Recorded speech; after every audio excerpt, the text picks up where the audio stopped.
Looks like the right size. There are probably rules on when to move up to a booster seat, aren't there? Rear-facing, forward-facing? I think I have it right. Car crashes are a leading killer of children 1 to 13. Are your children in the right car seat for their age and size? Don't think you know. Know you know. Go to safercar.gov/the-right-seat. I know my child's in the right car seat, or else I wouldn't get in the driver's seat. Brought to you by the National Highway Traffic Safety Administration and the Ad Council. You don't usually get a stock tip from a 16-year-old, but I'm here to tell you about a different kind of stock. It's called Better Futures, a stock for social change that's not about making money. Instead, you invest to help students like me go to college. This is beyond a simple donation. It's the opportunity for America to invest in its kids and take an active stake in the future of the country. The return on your investment isn't money. What you get back is knowing you protected our potential. So one day, that potential can grow up to become surgeons and architects, executives and engineers, people who can change the future just by being a part of it. My name is Alicia, and I am your dividend. Invest in better futures with UNCF. Visit uncf.org/invest. A mind is a terrible thing to waste, but a wonderful thing to invest in. A public service announcement brought to you by UNCF and the Ad Council. This is Nnamdi Asamoah. I play football for the Philadelphia Eagles, but what I do off the field with United Way might be more important.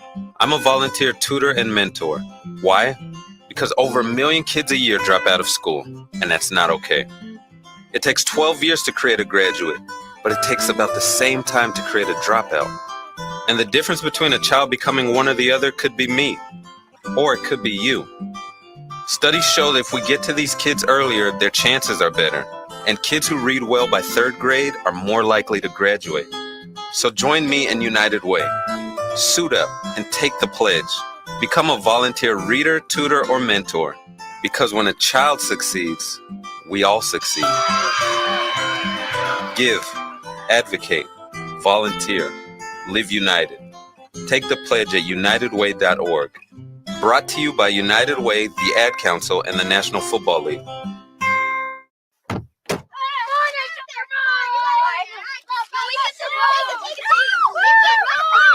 They'll challenge your authority. They'll try to break your will. They'll push you to the edge of your sanity. Because that's what kids do. But this car is your territory, not theirs. Defend it. Who makes the payments? Who cleans it? Who drives it? You do. That's who.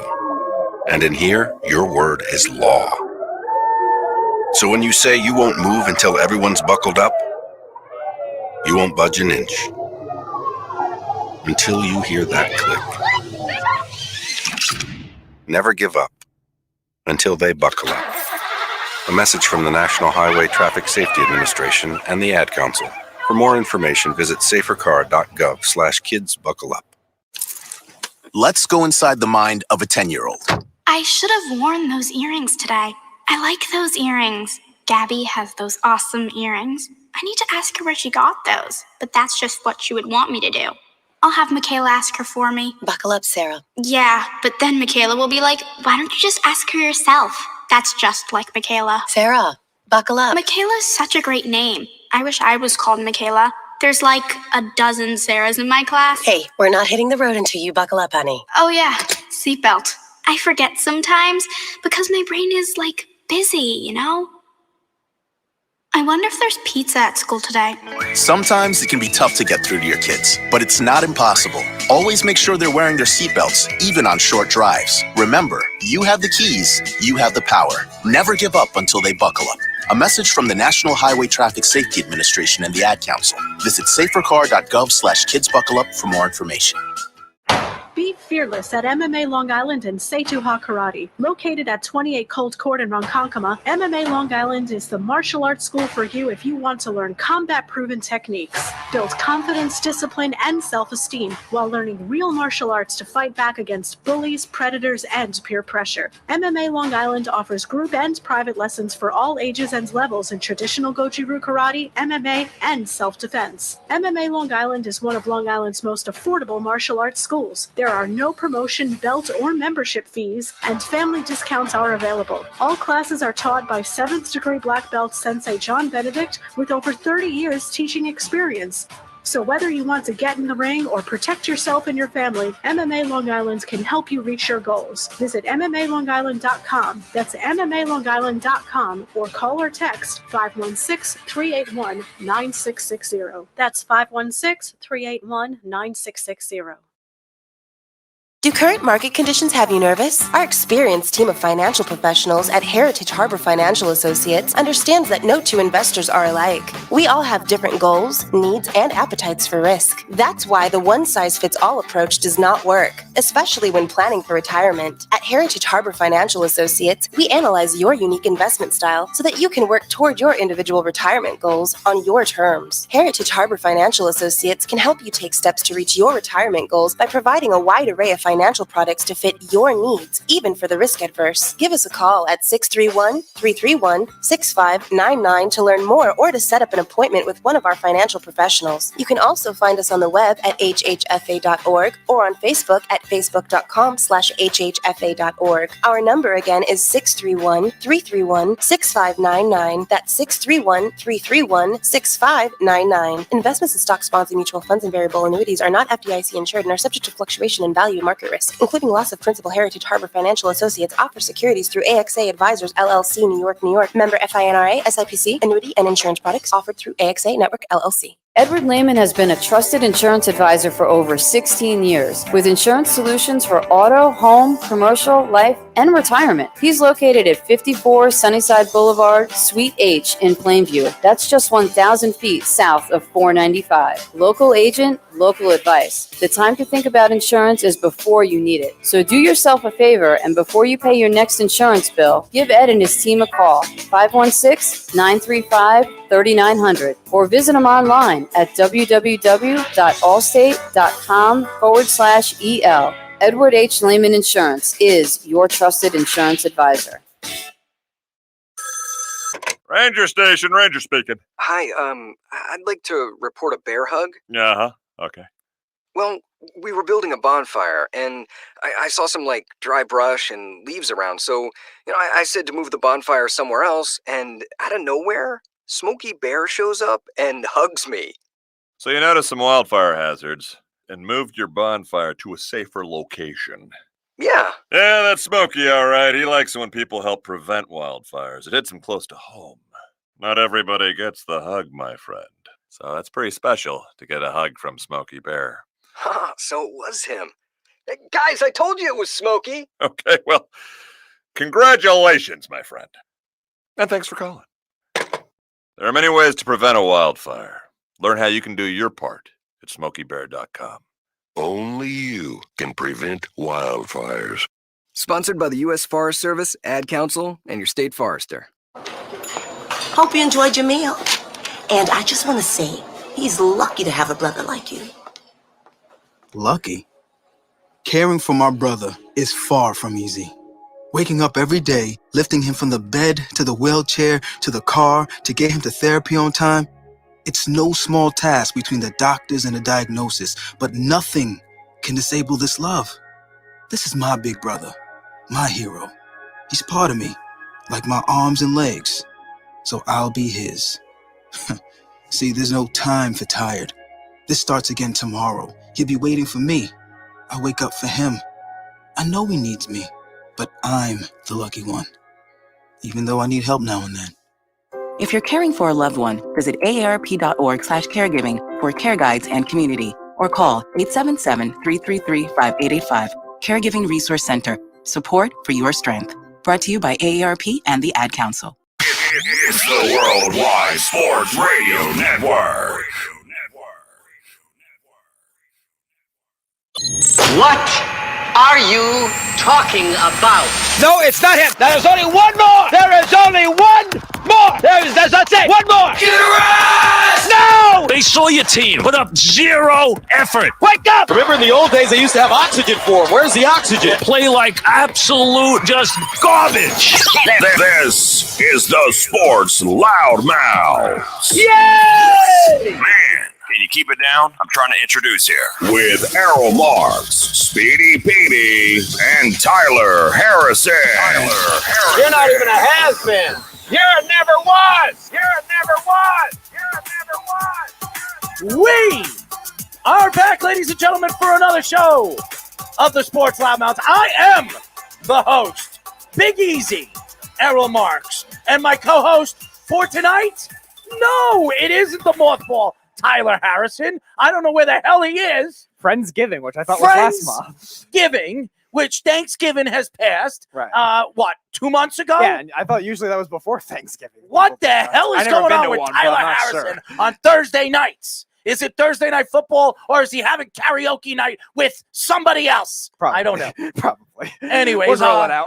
My co-host for right now, if Tyler actually shows up, Speedy Petey. Remember, you can call us at 631-672-3108. You can go to our website at www.worldwidesportsradio.com. Download our app by going to iOS, WWSRN, or Android, Worldwide Sports Radio Network. Well, at 10 o'clock, guys, we're going to have a very special guest. We will be talking to ClutchPoint head of video department and NBA writer Calvin Fong, the Golden State Warriors videographer. So there we go. That will be great. Tyler's not here. Mr. Steph Baby Curry, three-point shooting baby.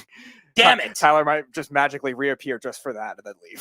You know what it is? I can't stand when Tyler doesn't show up to a show when there's not a big, huge guest on the show.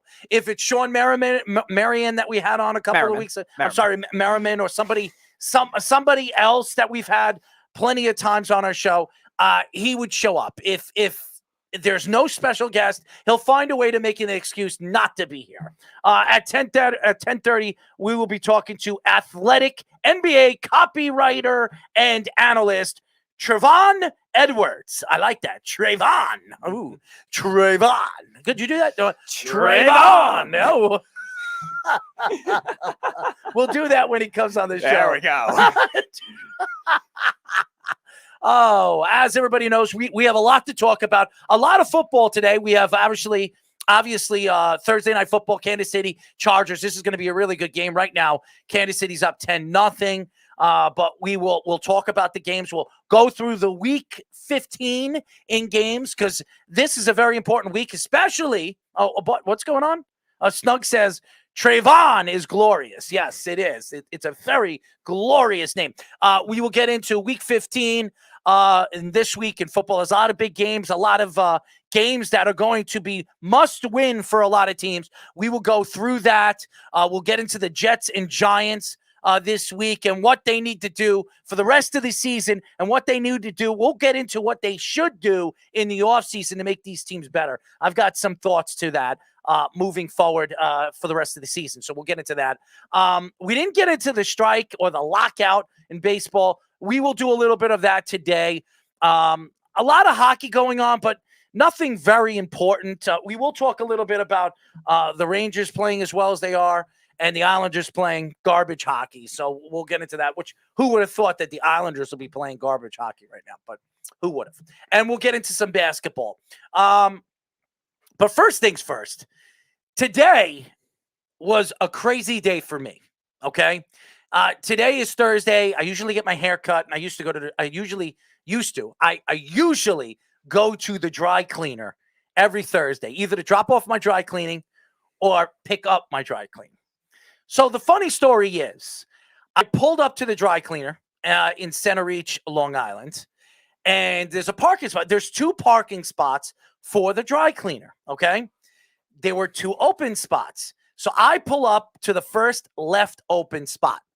I go to my back seat on the right side because that's where my dirty clothes is, and I open the door.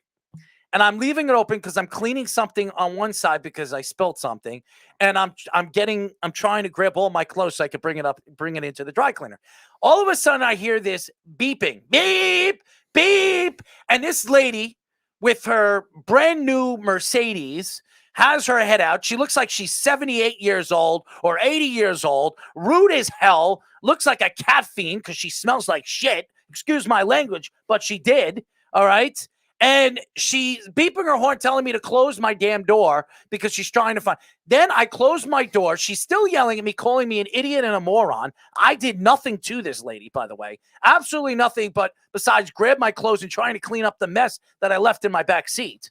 And she continues to yell at me. So before I walk into the building and people watching me, I'm cursing back at this old bitch. Okay.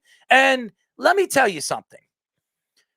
I understand there are a lot of aggressive old people that think that they have the right of way, think that they can tell you what to do, think that they can treat you like garbage because you look like their grandchildren or something like that.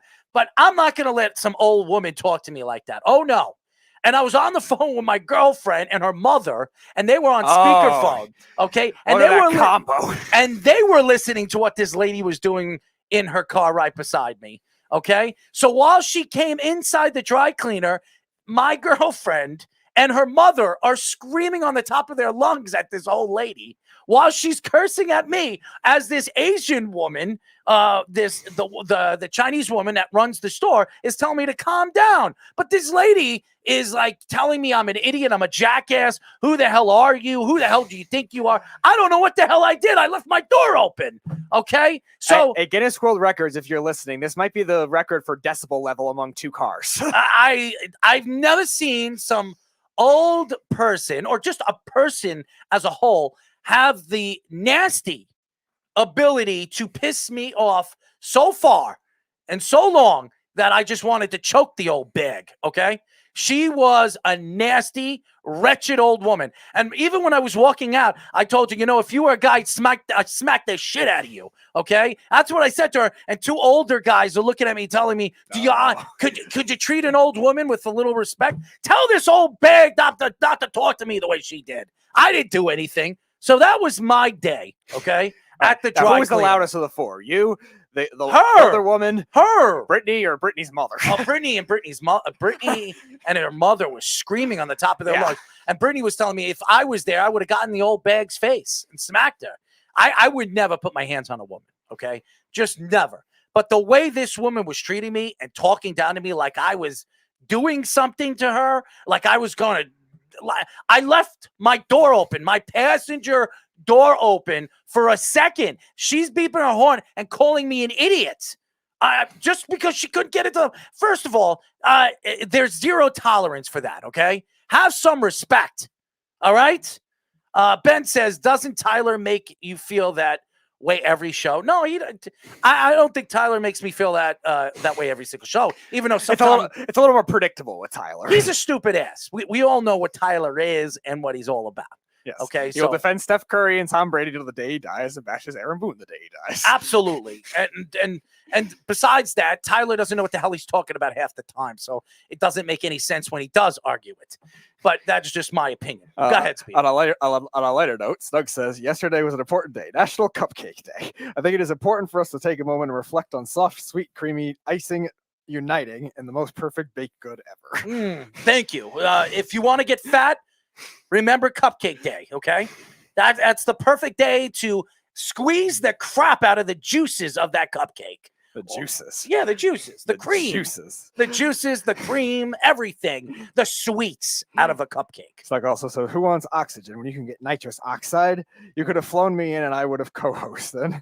That's true. But if you flown right in, you would have to deal with the beef. The beef wants to beat you up, okay? The beef already told me he wants to be the undercard of Tyler and Jeff's fight, which is going to happen soon, by the way. Slug says he was using his clothes to clean something.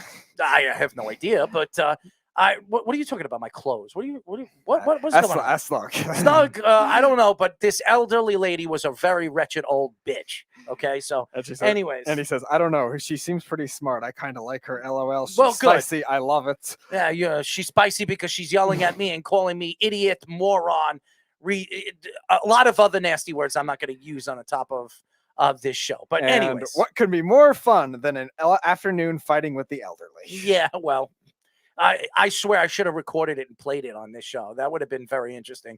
I've never dealt with such a nasty you-know-what, going into a dry cleaning to dry clean my clothes. Anyways, like I said, let's get into some football. We got a lot of football to talk about, and most of this show is going to be about football.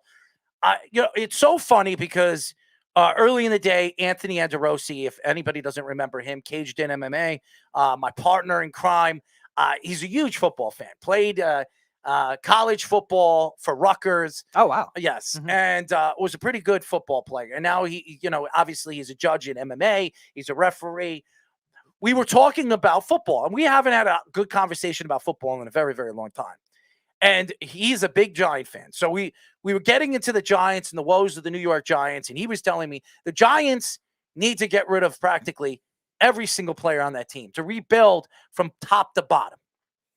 And what's interesting about the New York Giants isn't the fact that some of these young players or some of these veteran players that they've brought in haven't produced. The problem is they haven't brought the right players in to fit the culture of the New York Giants. When we talk about Justin Tuck or we talk about Tiki Barber or Eli Manning or any one of these big superstars that we've seen come in, O.C. Umenyor, all these guys, even Plaxico Borges, before he shot himself in the leg, was a very good Giant. Was a person very short term, but very impactful. Yeah, absolutely. Yeah. All these guys, they were big pieces to the team, big pieces to the puzzle when they brought these players or drafted these players to the New York Giants. Over the last couple of years, maybe it was the fact that they completely turned away from Tom Coughlin, which was the biggest mistake they ever did. And I will say that the Maras made a huge mistake. Yes, not the Tisches, because the Maras have the last decision-making to the organization. The fact that the Maras decided to part ways to Tom Coughlin was probably one of the biggest mistakes in New York Giant history. But only when you look at the Giants and what the Giants have done in the draft the last couple of years, you start to wonder where this team is going. And what I mean by that, when you look at Saquon Barkley, and we've been talking about this for really the 3 or 4 years he's been in the league. Why did the Giants draft him in the top 3 of a draft when he wasn't the only piece they were missing to win a championship? Usually, when you draft a running back that high, he's 1 or 2 pieces away. Like if the Buffalo Bills drafted a running back, a top-end running back in the top 10 in this year's draft, I would say that's a good move because that's really the only piece they're missing to possibly be a Super Bowl contender. But this isn't the Buffalo Bills. This is the New York Giants. And even in this past year's draft, I like Tony. I think Tony's a good player. He hasn't stayed healthy. He's been in the league for what? Well, how many games has it been? 15 games this year? 14 games? He's only played, I think, 3 full games in total. He's played 3 full games 13 the Giants in his rookie season. Okay? And we talk about what are the future and what is the future of this organization. Well, we know Joe Judge is going to be back next year. I mean, unfortunately, it's come out and said, and what we've read, the Giants organization has come out and said that Joe Judge will be back next year. Does that mean Dave Gettleman will be back this offseason to make another crazy, selfish, and I mean selfish, draft for the New York Giants? Now, he did make an unbelievable trade in last year's draft that sent, obviously, the number 11 pick to the Chicago Bears, which they added Justin Fields in the draft, and the Giants got their 20th, this year's first, and a 3rd-round draft pick. And the Giants have that 3rd-round draft pick coming up in this year's draft as well, which now they have 3 3rd-round draft picks going into this season's draft, off-season's draft. But not only that, we look at the Giants right now. Speedy, you're a Giant fan. What is Daniel Jones? What is this quarterback for the New York Giants? Is he a franchise quarterback? As far as what we've seen, the answer would probably be no. But how would we know that? The Giants have tried to build this offensive line since the great days of those giant offensive lines, those Super Bowl championships in 2007 and 2011. And even the 2011 offensive line wasn't great either. Really, if you look at those 5 years, the Giants have one of the top 10 offensive lines in football and had players on that offensive line that could play multiple positions, not just the guard, the tackle positions, even the center position. They had 2 players that could play the center position. Right. When you look at this team now, are you screaming to say that this team has a future of talented young players on this roster? And the answer is no. Evan Ingram, Sterling Shepard, all players they drafted. Saquon Barkley, Daniel Jones. Do you want me to go through the list of young players that this? How about this? What happened to Baker? What happened to what the practice corner? squad is he on now? What happened to the corner they drafted that they moved up from Georgia, who was a shutdown corner who I loved when they drafted him? Loved him. What happened to him? What happened to the corners that they drafted in the last 3 years in the 3rd and 4th rounds? I mean, if you look at this team as a whole, it's embarrassing to say that this was one time a franchise that was very well respected around the league. One of the top 5, 6 franchise in football that was very well respected. Pittsburgh, the Patriots, the Giants, the San Francisco 49ers, the Green Bay Packers. I mean, they were even the Chicago Bears, if you want to put the Chicago Bears, very well respected before the whole 21st century. Well, the whole debacle after certain things happen, the Rex Grossmans of the world, and then obviously the trades and the drafts that they've had over the last couple of years. And their failure to develop any quarterbacks. You look at the Giants as a franchise right now, it's embarrassing. They're an embarrassment of an organization. How many different things we talk about over the years, the Giants have never had problems with domestic violence. They've never had problems on and off the field situations where it blows up in the press. It usually is the Jets. They're the clown of the organizations. Yeah, we all they're know the that. ones that gamble on the off-field issues. I am a Jets fan. I am a Jet fan. Always, every single year, there was something on and off the field that the New York Jets, Geno Smith got knocked out by his own player in a locker room. I mean, how many players have you heard that happen to? Okay? And by the way, was knocked out of the regular season. And that's how Ryan Fitzpatrick got the starting job. Well, it could be worse. You could be kicked by your own coach. I mean, honestly, well, we'll get into the whole Urban Meyer thing, too, because I'm going to slip that in just a few moments, too, because I got a lot to say about Urban Meyer, too, because that's a joke by itself. Oh, yeah. But it's a good thing for Trevor Lawrence. It absolutely is. This is a great thing because you're going to see the development of Trevor Lawrence right in front of your eyes next year. Yes, Snug, the Giants are a better run than the Jags, but that's not saying much. But the Giants organization, an organization that was very well respected around the league, is no longer a very well respected organization. As a matter of fact, the Giants in the last 7 seasons have had the worst NFL record in all of football. Yeah. In the last 7 seasons. By the way, I think we have Anthony on the phone. Anthony, what's going on, bud? Dude, why you gotta get me started this late at night? Listen, I'm just speaking the truth. And people are laughing about it because it's true. It is true. I just thinking about it, I wanted to get into the Giants in the beginning of the show because I was sitting down before the show and I was saying, what am I going to get into as my beginning topic?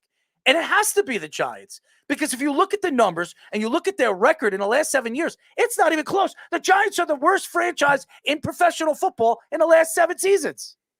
The Giants are basically looking at the same situation that the Knicks just got themselves out of.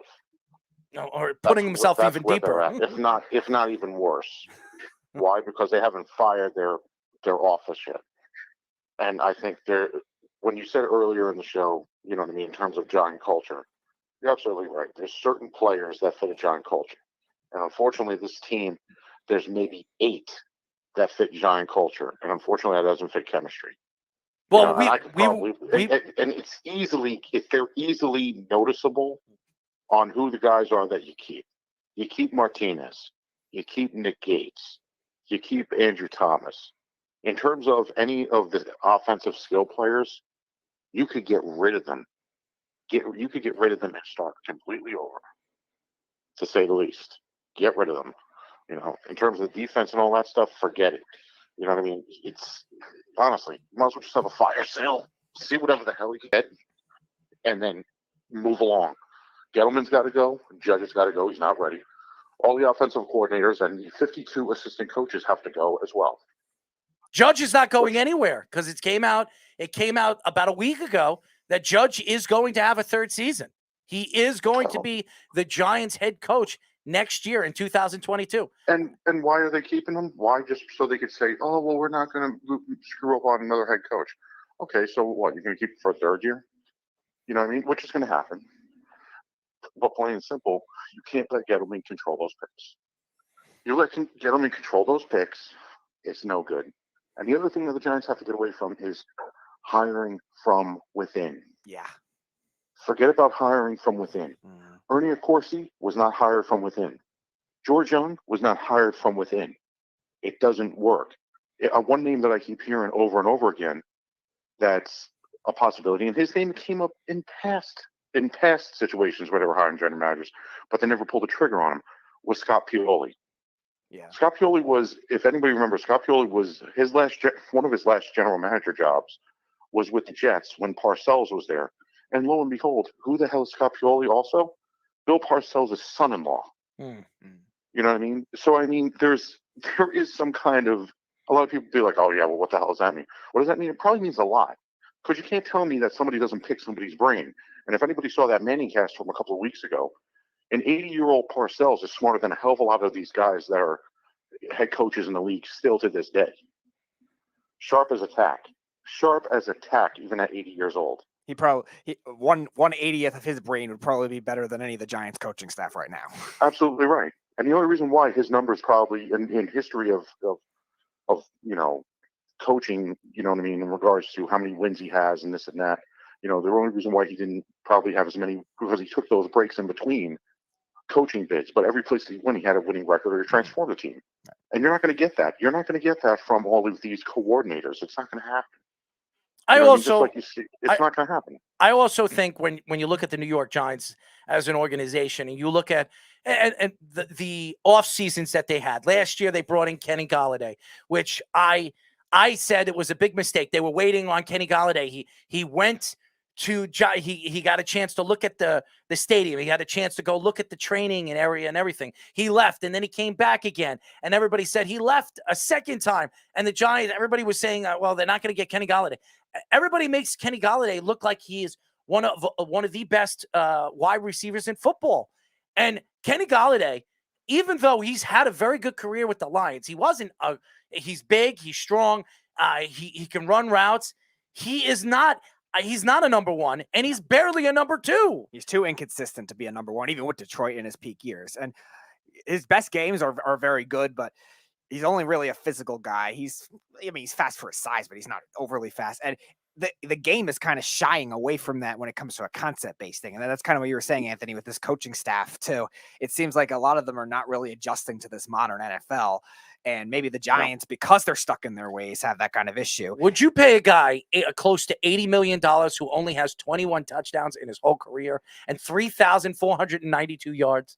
And Come on. I think how much of those were in his first season, too. I think he had 11 touchdowns one season, and then the last 3 years, nothing after that. He's been in the league. Let's look. 1, 2, 3, 4, and this is his 5th season. 5 seasons, he has 21 touchdowns. Yeah. 21. For a guy that's supposed to be a big-bodied physical receiver, yeah, okay. And 3,492 yards. So you gave a guy with less than 4,000 yards and 21 touchdowns, a $78 million contract for 4 years, which is paying him what?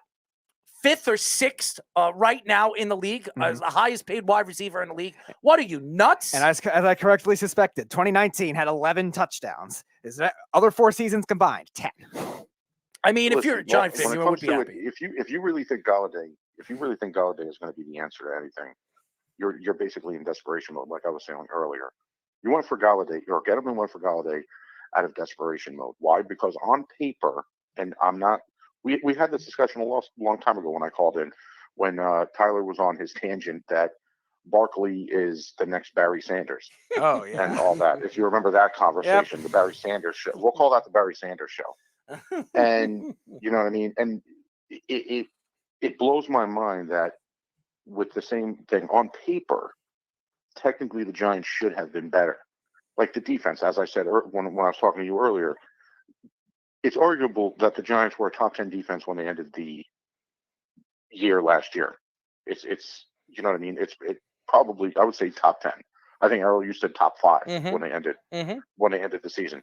So on paper, when you add people like Adoree Jackson, you know what I mean, and some of the other people that they brought in, and even some of the rookies like Ojulari, who I think, quite frankly, was a steal when they picked him up at the 3rd round. Even some of the other linebackers they brought on 1-year contracts too. Ojulari was a 2nd-round pick, right? 2nd-round pick, but he was valued as a late first, early second by a lot of people, and only fell because he had that injury. Over. Right, and I'm surprised he passed over to this day. And I'll say this a million times over. And Ojulari is not being used correctly at all. He is not a in the dirt guy. He's a guy on the edge, similar to what Cowboys do with Michael Parsons.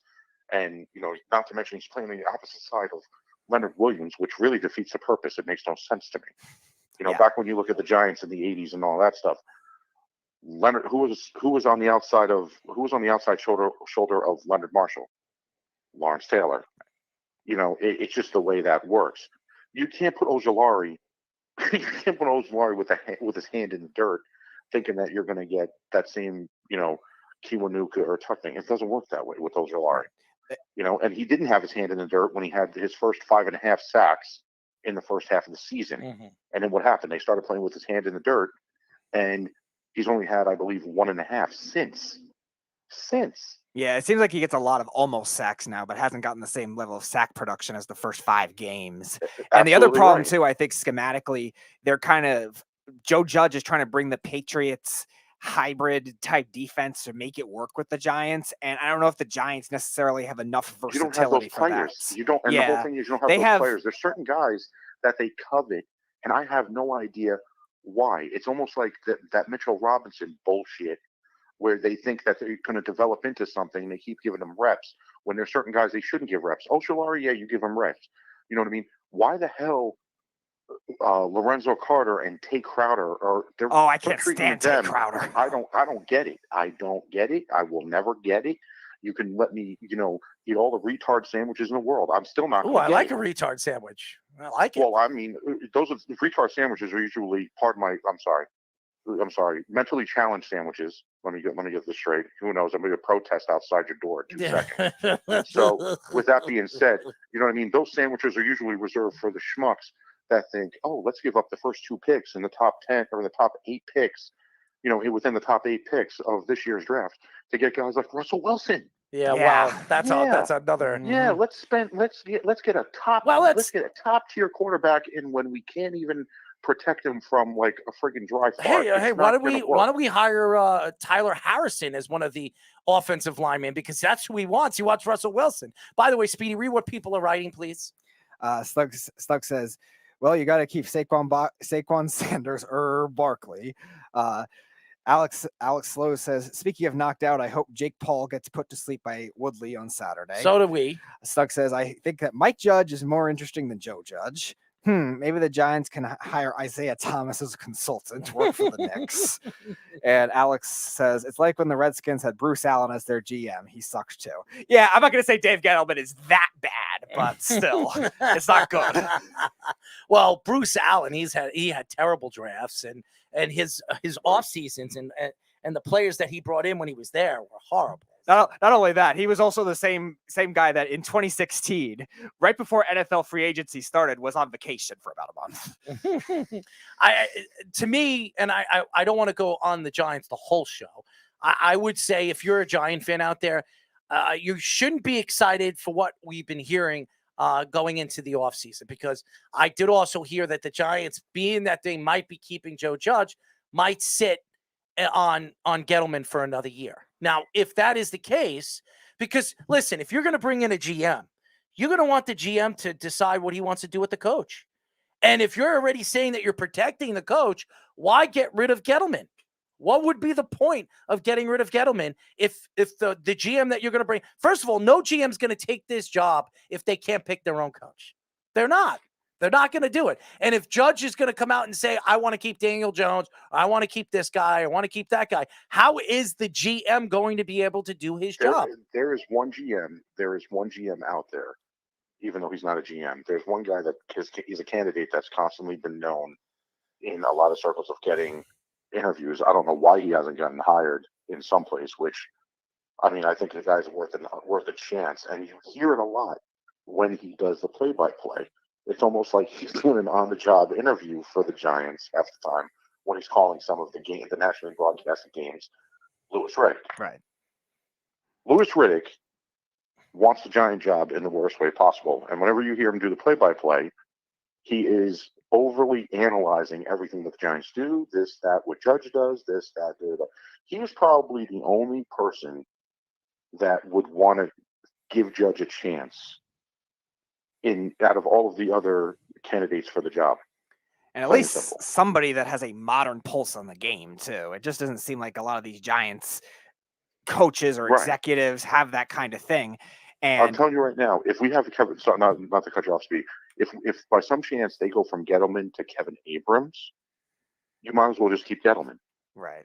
Because ultimately what you're doing is you're just handing puppets for Mara, you know what I mean, one to the next. You're just switching hands of sock puppets and letting Mara, say all the words and they're coming out of your mouth, coming out of the GM's mouth. Yeah, and that's the problem. I also want to refer back, Anthony, to something you said earlier with why are the Giants so scared to get rid of these coaches so quickly? We're seeing other teams do that now. We're just talking about Urban Meyer. Jacksonville got rid of him after 13 games. I want to get into that. I just want to mention a couple others, too. Arizona, 1 year with Steve Wilkes was gone. Now they brought in Cliff Kingsbury. Now they're a playoff team. That right there, I'll tell you right now. Steve Wilkes left without a losing record. And Steve Wilkes was a insanely good coach. But he did have a losing record. He was 3-13. They were 3-13 that year. Bruce Arians retired, unfortunately for them, in 2017, and then they were 8-8 that year. And let's be real. Before you had Kyle Murray, who the hell was the freaking quarterback? Well, it was 1 year Josh Rosen, and before that it was Carson Palmer, but Carson Palmer got hurt that year a lot, so I think it was like Ryan Lindley and Drew Stanton and those guys like that as the backups. You know but I mean? the other team too that I just want to mention before we get into Urban Meyer was the Browns too. The Browns did the same thing with Freddie Kitchens. They knew they had a roster that was talented, and they went 6-10 with a very easy schedule and canned Freddie Kitchens. Now Stefanski comes in. He's a good playoffs last year, and he's done pretty well this year, managing all the injuries and the OBJ drama and all the stuff they've had to deal with this year. And the other shocking thing was that Wilkes didn't get a job after that. Well, he's now their DC. Yeah, he's actually now the Browns DC. So let me get into this whole Urban Meyer thing. Okay, we had a couple of guests yesterday. Obviously, we had RJ and we had Borowski. He was on the show too from Sports Illustrated. Both very nice guys. And we were talking about Urban Meyer, and I was making jokes and cracking jokes if he actually has a job at the end of the season. And what happens after the end of the show? There was a whole fresh breaking news that popped up that Urban Meyer was going to be fired by the Jacksonville Jaguars. And am I surprised about this? Absolutely not. Especially hearing the stories early in the season with the girl when his team flew back from Cleveland, Ohio to I forget where they were flying It was from Cincinnati, I think, to London. Yes, wherever they were going. Yeah. Wherever they were going, he didn't fly with the team. He stayed in Ohio and went to his bar and hung out with a bunch of college students and did whatever he did, played daddy daycare or whatever the hell he did over there in the bar. But I mean, that was strike number one. Strike number two was what this team has turned out to be this year. Trevor Lawrence, a game-breaking talent where everybody said he was a sure thing, has had a horrible season. He has had 14 interceptions, only 9 touchdowns. Yes, he has 2,700 yards, and he's played almost every single game, which is unbelievable for a kid that, let's be honest, doesn't have that many weapons. They decided with all the draft picks and the draft stock that they had this year to add Travis Etienne at their final draft pick in the first round, bringing in a running back who, by the way, got hurt before the season started and lost him for the season. And not to mention that Urban Meyer announced, I didn't even want him. I wanted Kadarius Toney. Kadarius Toney. Yeah, way to shoot a guy's confidence. So, I mean, hearing that story, and then obviously Kadarius Toney goes to the Giants, but that's a whole nother story. But you look at strike number 3 was when it came out about a week ago or a couple of days ago, where I forget what kicker they had on. Josh Lambo, who, by the way, is a very good kicker in the NFL, has been a very good kicker in the NFL, was kicking field goal kicks out of practice, and he was missing field goal kicks that he claimed a baby can hit, a teenager can hit. He kicks them in the ass, okay? Which broke news after Lambo was let go as the kicker for the Jacksonville Jaguars. Now, after that, I mean, there were stories, tabloids and some of the different stories coming out from the Cleveland, Ohio papers and all that other stuff. He's going to keep his job, this and this and that. And we're going to put Jeff on in just one second because Jeff is calling the show. And I'll get him on. Well, tell you what, real quick, when interrupt you guys. As we all know, I'm a geriatric. I have to wake up at 3:30. Yeah, absolutely. So I'm going to keep on listening. Let Jeff get his 2 cents in there, because especially with Tyler not being there, I'm sure he's going to dig into him. No, I'm sure. Jeff, anyway. Anthony, thank you for calling. And no problem. Talk to you later, buddy. And I'll talk to you tomorrow, man. Anthony Andarosi, our second caller of the day. Jeff from Rhode Island, not from Tampa. He's in Rhode Island. What's going on, Jeff? Yes, it was a balmy 60 degrees here today. It's not so much the heat, it's the humidity.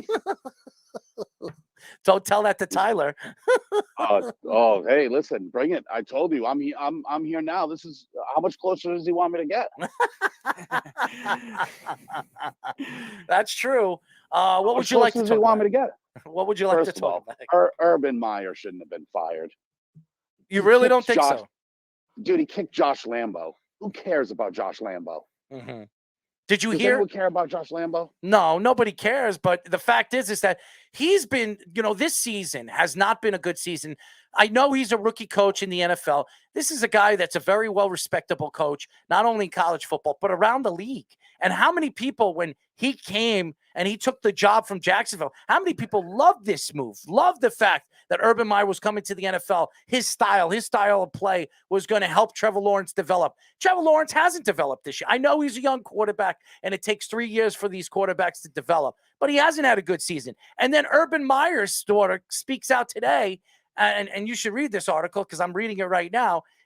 She says to and I'll read this, to Ryan Gatos, a writer for Fox Sports, Urban Meyer's daughter vows war after Jacksonville fires coach. I think you just released the Kraken in me. So, I mean, this whole story that Gigi should shut up. Gigi is speaking out for her father. Like, does Urban Meyer really need his young daughter speaking out for him? I mean, he could speak out for himself. I mean, we haven't heard from John Gruden. I'm sure. What's he gonna say? What's he gonna say though? His whole tenure has been. I know you don't like it. I cuss. His whole tenure has been a clusterfuck. The Iowa strength coach. Yeah. Garbage. Right. Then bringing Tebow in. Right. Oh yeah. Terrible. Mm-hmm. Right. The kicking of the kicker. The not flying back with the team. The girl on your lap. The whole thing. I would, if I didn't know any better, and sometimes I'm stupid, you'd think he was trying to get fired. We were talking about with the whole USC job being open. That was a job that he might want. The Notre Dame job opened up, which is another job that he would be very interested in. That job was never open. That job was never open. Okay. Well, it opened up for like 20 minutes. Okay. But nevertheless, it was a job that was open. The LSU position. There were so many valuable opportunities and home run jobs that he could have taken in college football. And a lot of people thought he was just going to back out of this Jacksonville Jaguars. And then he came out about 3 weeks ago, saying that there is no thought in his mind that he's going to leave this team and leave behind what he started over here in Jacksonville. And if you look at his drafts, his draft was horrible. Absolutely horrible. I wouldn't say that either, but Etienne's hurt. He's lost for the year, but he'll be back next year. Mm-hmm. You don't know what Trevor Lawrence is. Trevor Lawrence could go on to be a Hall of Famer. You still saying it's a horrible draft? No, I'm not talking about Trevor Lawrence, and I'm not talking about Travis Etienne. Look at the second round. Look at the two second round picks. No. They're part of the draft, man. You can't say his draft is horrible and then start throwing out draft picks that you just don't want to look at. You got to look at the draft. When you look at the draft and you try to compare and contrast what the draft was. First round draft picks are almost you would expect to be sure things. That's what you expect. Okay, it doesn't always happen that way. I know we've talked about this. Listen, Trevor Lawrence was, by all meanings of it, the highest rated quarterback prospect since Andrew Luck. Mm-hmm. Right. So you can't go, oh well, why do you take Trevor? Dude, you don't pass on guys like that. You don't do it. But how much credit does he actually get for saying, for doing something that everybody thought he would do? Well, he could have been the Raiders and drafted Jamarcus Russell. Right? Like, credit needs to be given. First of all, he didn't put the team in that position, right? So you can't blame him for drafting number one. He took over the team then, right? And sometimes, and talking heads like yourselves do it all the time. You guys like to try to outsmart and outthink everybody and whatever, right? That's what the 49ers have done with Trey Lance. He hasn't even really played. That's what the Jets did with Zach Wilson, and he's not playing very well. He was the number 2 draft pick. If we're just judging by how people are playing, how was Mac Jones not the number 1 pick? The kid that's playing the best at that position, right? So you can't really do that either. That's it's ridiculous. Well, first of all, Mac Jones is put in a position to succeed with the running games. We've talked about that with the running game that they have, the protection that he has. We know this. Right, but that's why you also can't be like, oh well, he's not playing well. Yeah, wait a couple of seasons in when he gets a little bit on him. I'm not, dude. I'm talking about what we've seen as a player so far at Trevor Lawrence, as a head coach, as a specific guy that you would expect it. He wanted to take this job because he wanted to coach Trevor Lawrence. And I'm impressed with Trevor Lawrence, not for nothing. He's playing pretty darn well for a dude running for his life. Mm-hmm. No, I mean, do the Jaguars have any offensive line? Do they have any? They have a couple good ones, but they've been hurt a lot of the time. Let me tell you something. Right, Trevor Lawrence has a hell of a lot better talent around him offensively than the Jets do. Okay, so you're mad because I mentioned. No. I'm telling you, when you look at Trevor Lawrence and the talent that he has around him, he's got more talent around him than the Jets do.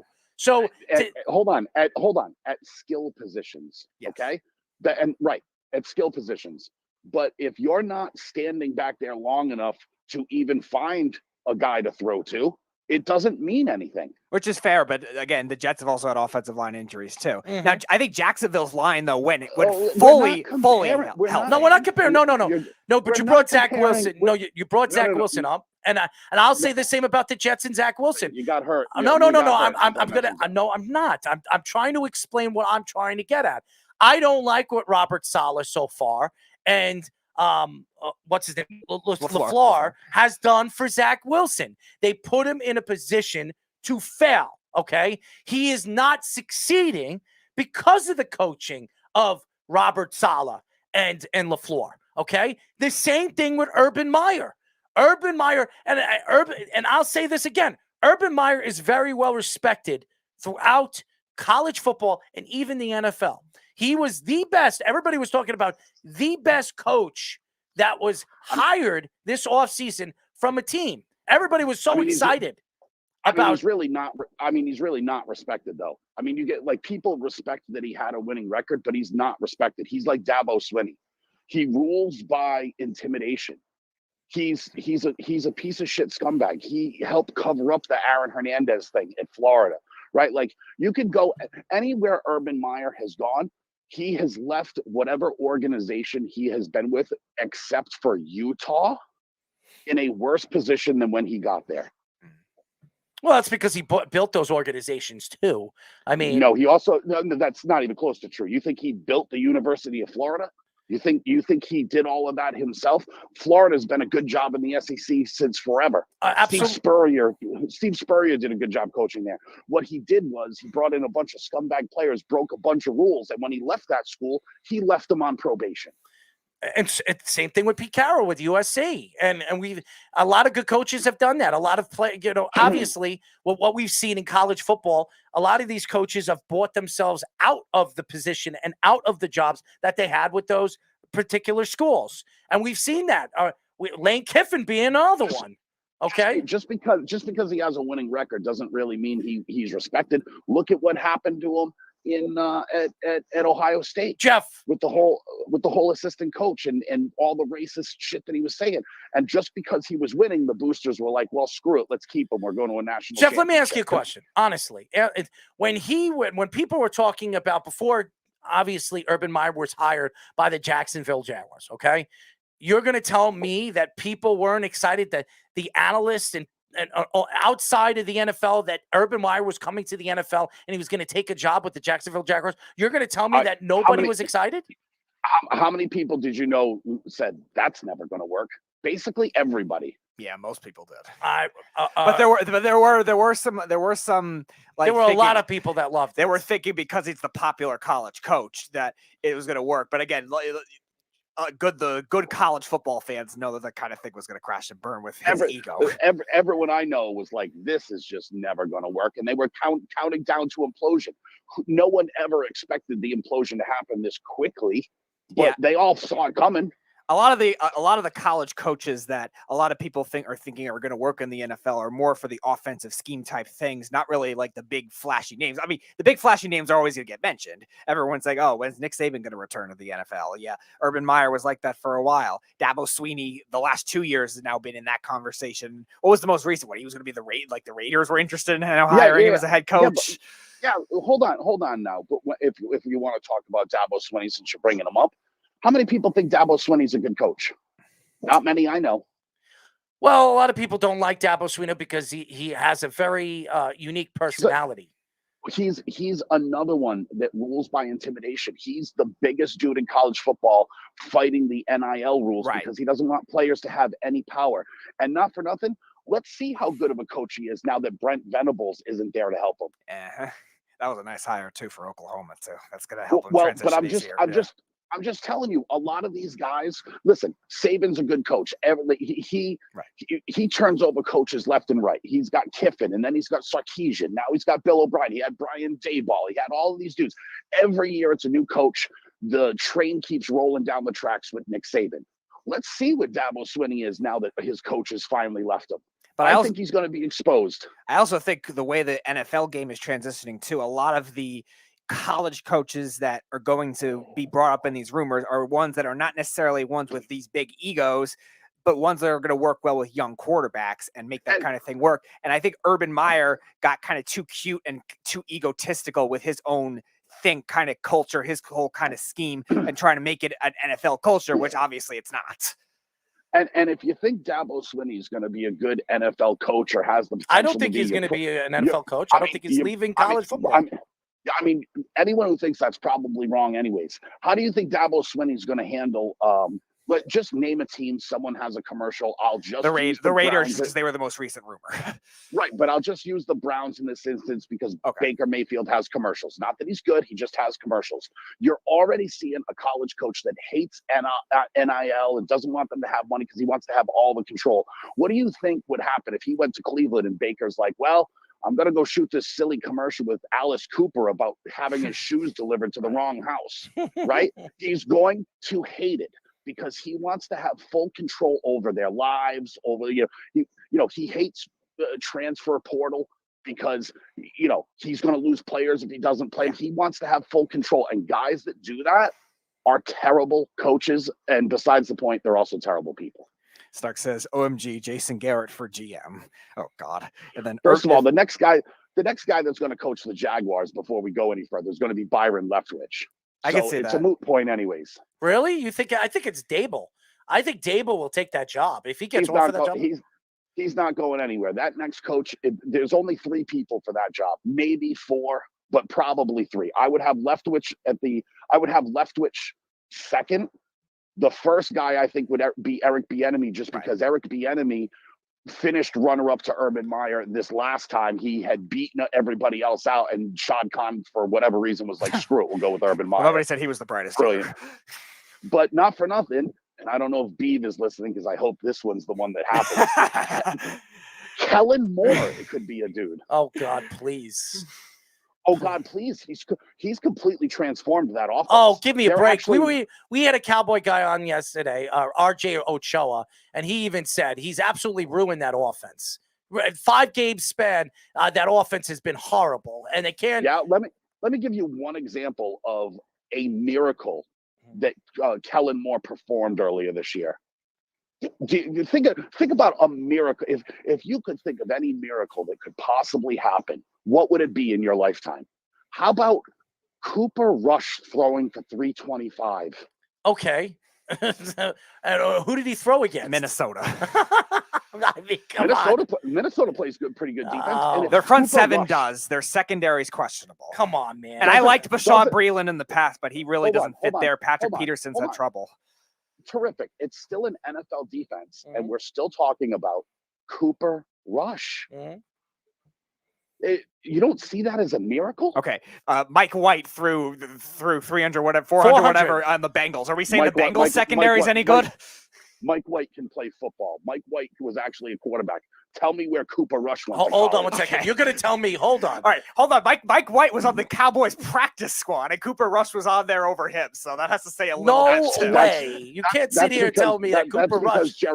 That's just because Jerry Jones, when he likes someone, he keeps them. That's just what that is. Whatever. It's just the Bengals secondary isn't great either, and proving so by Mike White throwing 406. Snug the Cat says hashtag time to make the coleslaw, and he says hashtag ban the beef.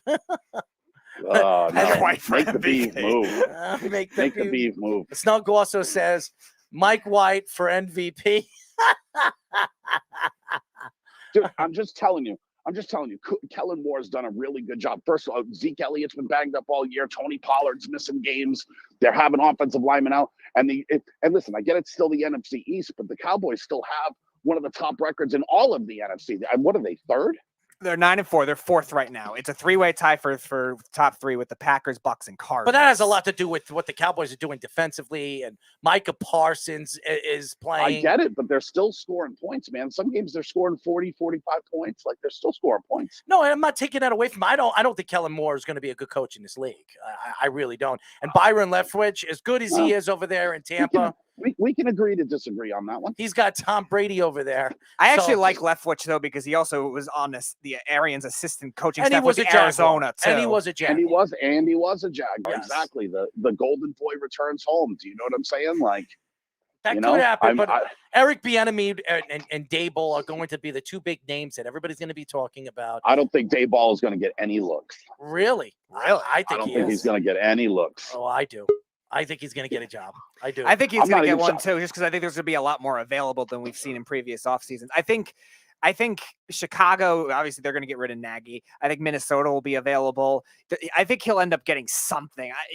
You're right. I'm a little less confident than last year, maybe just because of the inconsistencies. Guarantee Dable gets I agree with Arrow. He'll get a job. He is going to get a job. Somebody is going to give him a job. I don't know, man. I wouldn't have him at the top of the list. He hasn't. Just personally, I don't think he's been around long enough. He was an assistant with the Patriots. He spent 1 year as the OC at Alabama, and now this is his 2nd year as OC with the Bills. Third. Third year. Okay, well, 3rd year, but and not for nothing. It's not like the Bills offense is doing very well. I mean, listen, they scored Hold 6 on, points against the hold on. Jaguars. So you're going to They scored tell 6 me. points against So the you're Jaguars. going to tell me right now, and we got to let you go, Jeff. And I want you to call back because we're going to make our picks later, and we always have Did you see me pull away from you? That was fun, wasn't it? You gained one game on him last week. on me. Relax. Relax. Yeah, I just looked it up, Jeff. Yeah, 12-2 you were last week. Errol was 11-3.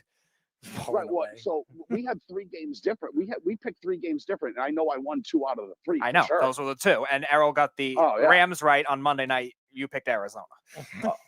Dude. Oh my God. Can you imagine? And by the way, Speedy, thanks for reaching out via Twitter. That was a sweet message from you. I had to make sure Jeff knew that Zaven Collins recovered the outside kick.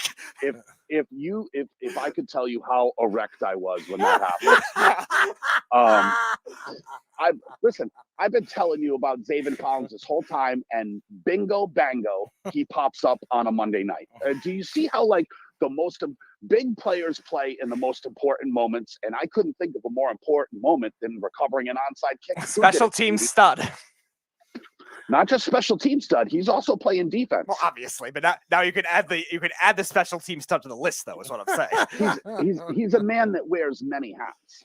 I'm sure he does. But who's the guy that they said? Who's the guy yesterday? Yeah, the Cincinnati linebacker. We had Adams, I think his name is. I forget his name. The Cincinnati linebacker is projected to be a 4th, 5th round pick that Jack Borowski get one of really guests, likes and compared him to Zaven Collins. Zaven Collins. We didn't even mention Zaven Collins, and he compared him to Zaven Collins. Well, where did you hear that name first? Just so you know. By the way, who other prognosticators who you'll have on the show say late 2nd round pick? Oh, not very well, good. he only projected this guy to be a 4th round pick. He just thinks he could be very similar. You let me know when you want to know about a player, and I'll let you know. I'll drop the knowledge to you. Do you know what I'm saying? Call back. It's getting ridiculous how just on point I am. And it's so good of you to acknowledge that via Twitter for the public to see, Speedy, because it's just so damn hard being this right always. Do you know what I'm saying? It's outrageous. Oh, here's the guy, Darian Beavers. Beavers. You like the Beaver, man. You like the Beaver. Beef. How do I like that? Beef. We got him. He hates him. He hates him already. I positively hate him already. This is just, yeah. There, nothing good is going to, listen, if we know anything about anything, it's everything that the beef likes sucks, right? So it's hard to imagine someone named after him could possibly be any good. Jeff, call back at 11, you crazy. You're crazy, you know what. I'm not even going to say it. We'll talk to you in a little while. Jeff from Tampa. He's in Rhode Island. He's crazy, man. He's crazy. All right, let's go to a quick break. When we come back, we will be talking to ClutchPoints head of video department and NBA writer, Calvin Fong, here on the Sports Lab Bounce. It's the Worldwide Sports Radio Network. Be fearless at MMA Long Island and Setuha Karate. Located at 28 Colt Court in Ronkonkoma, MMA Long Island is the martial arts school for you if you want to learn combat-proven techniques, build confidence, discipline, and self-esteem while learning real martial arts to fight back against bullies, predators, and peer pressure. MMA Long Island offers group and private lessons for all ages and levels in traditional Goju-Ryu Karate, MMA, and self-defense. MMA Long Island is one of Long Island's most affordable martial arts schools. There are no promotion, belt, or membership fees, and family discounts are available. All classes are taught by 7th degree black belt Sensei John Benedict with over 30 years teaching experience. So whether you want to get in the ring or protect yourself and your family, MMA Long Island can help you reach your goals. Visit MMALongIsland.com. That's MMALongIsland.com or call or text 516-381-9660. That's 516-381-9660. You're listening to the Worldwide Sports Radio Network. This is the Sports Loudmouths.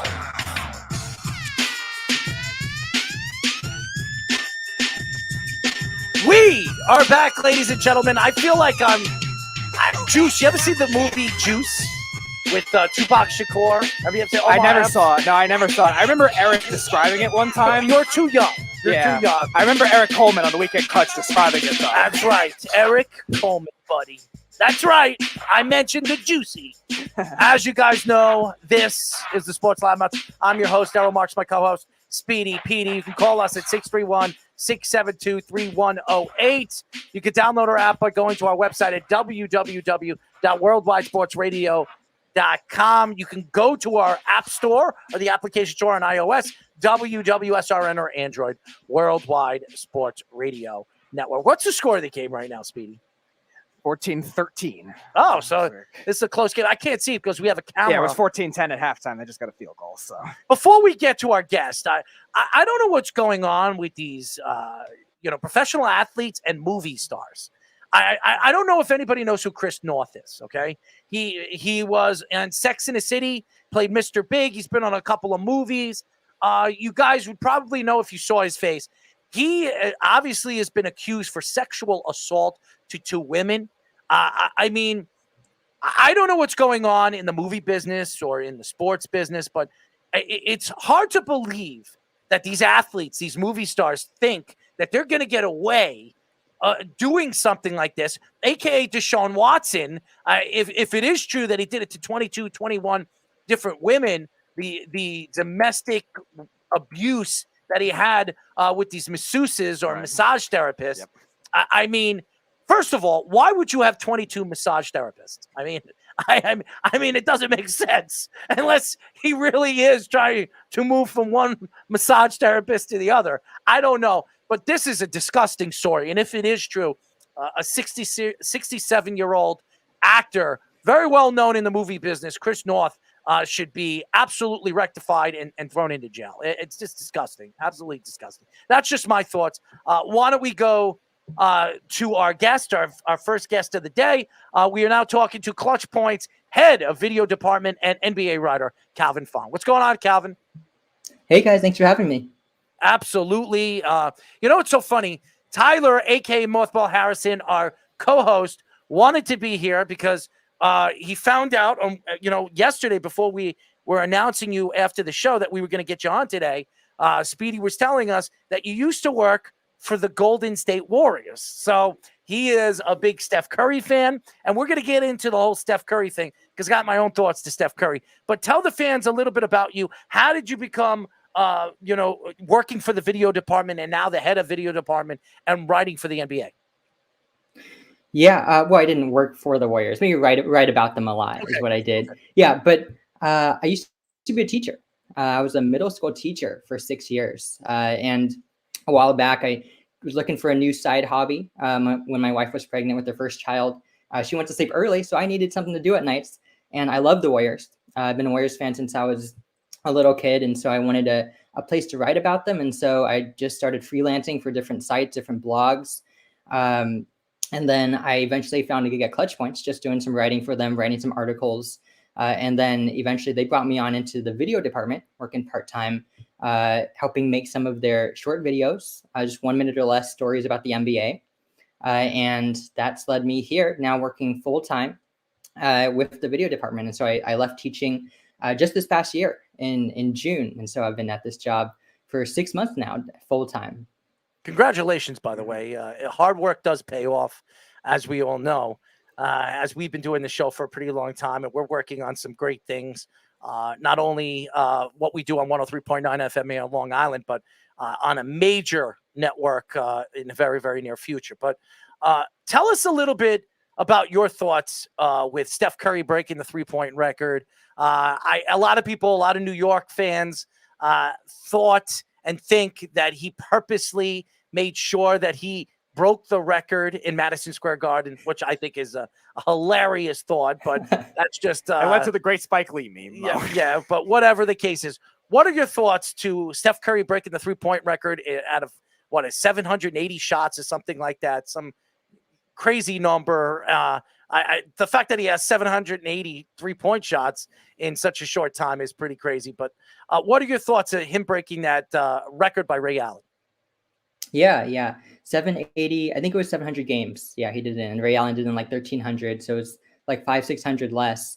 But yeah, I don't know if he purposely waited for Madison Square Garden. It does fit a lot of the narratives, though. That's where he had that breakout 54-point game in 2013.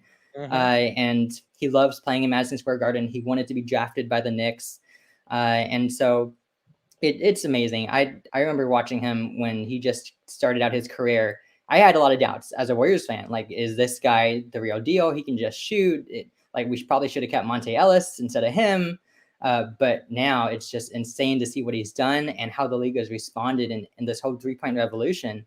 And now you got guys chucking threes in transition, and you didn't have that before. And Steph's not the sole guy who started that, but he's certainly a big part of it. So it's been amazing to see, and just a storybook way to do it in New York.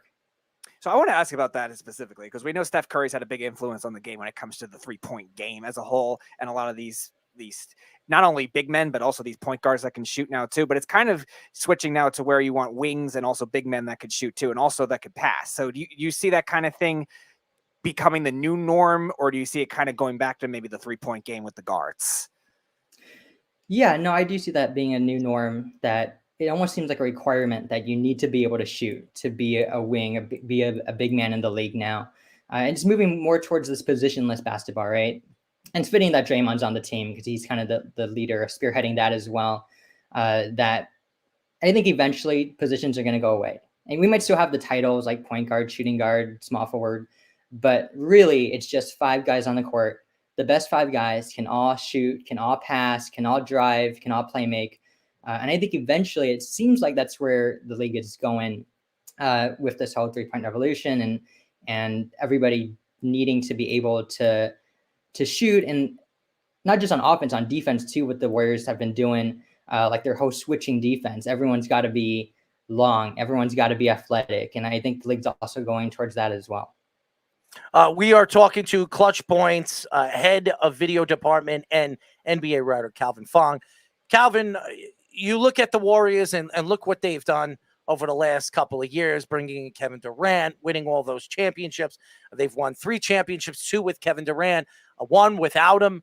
And a lot of people look at Steph Curry, and they like to give Steph Curry all the compliments, and he's the reason why this team has been so successful. Well, I beg to differ. You have Klay Thompson, who is probably the best two-way player, or one of the best two-way players in the league at his position before he tore his Achilles and then tore his ACL. And then obviously Draymond Green, who is, to me, the roughest, the meanest, and probably the best two-way power forward / center we've seen in the last 12, 13 years, really since Dennis Rodman, okay, what he does and how annoying and how, popular he was on and off the court.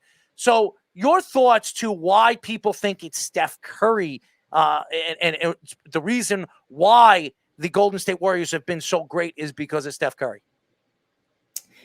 Yeah.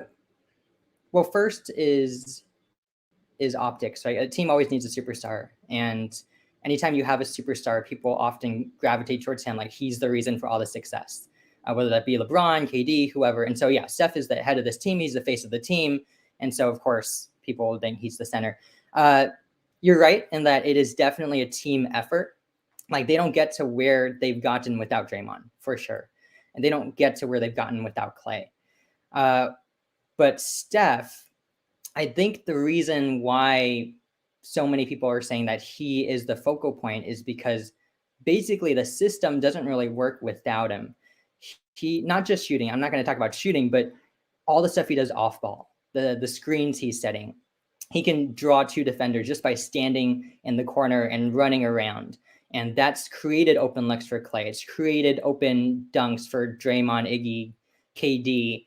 That's how much other teams fear him. I remember when they had Durant, I think this was even maybe in the finals, it was in transition a few times, and Steph's running to the corner or to the wing, and Kevin Durant's bringing the ball up, and the Cavs defenders went to Steph, and they just allowed a wide open lane to KD, and they'd rather allow KD dunks than to allow a 3 to Steph.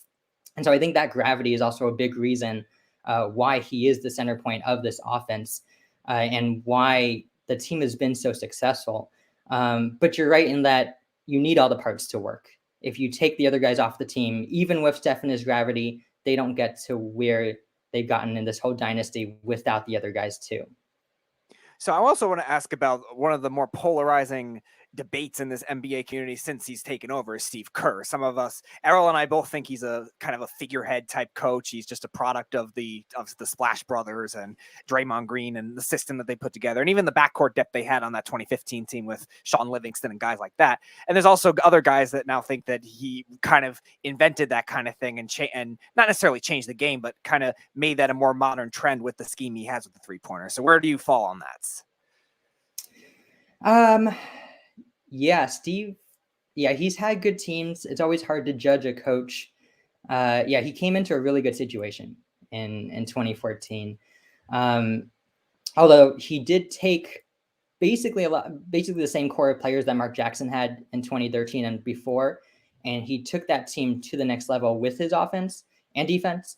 But then to your point that he's kind of just a figurehead, in 2015-16, he was out like the whole first quarter of the season, and then Luke Walton took over, right? And Luke Walton went 24-0 to start the year. So that would be an argument against. Yeah, personally, I think he's a good coach. Outside of X's and O's, a coach needs to be able to relate to the players. And it's kind of similar to teaching, because I come from a teaching background, and I see Kerr as a really good teacher, and that he's able to take guys aside and explain to them what they did wrong, as opposed to some other coaches where they might just brush it under the rug, or they'll yell at their players in like a harsh way, which some players might not respond well to. I think Kerr does a good job of encouraging his players, creating that atmosphere. I think he has 4 core beliefs that he's been using since he came into coaching. They've been like mindfulness, joy, competitiveness, and I think I forget the last one, but he's done a good job of implementing that in the culture. And he said something interesting a few days ago, that a culture is not a culture if it leaves when you start losing, that it has to remain through losing years. That's how you know you've built a good culture. And evidence of the Warriors having that is that they had a losing year a couple of years ago, when no Steph, no Clay, KD just left, and they only won 15 games all year. And they still had maintained that culture through that year. And then last year, when it's just Steph and the guys, they maintain that culture, even though they were like a middling team, 8 seed team. And now when you have the pieces back, then they can get back to their winning ways. And that culture has always been there of playing with joy and playing hard, no matter the circumstances. So I'm a fan of Kerr. I can see how some people would have criticisms of him, that he may be just a figurehead. And I get that. But I like how he relates to the players.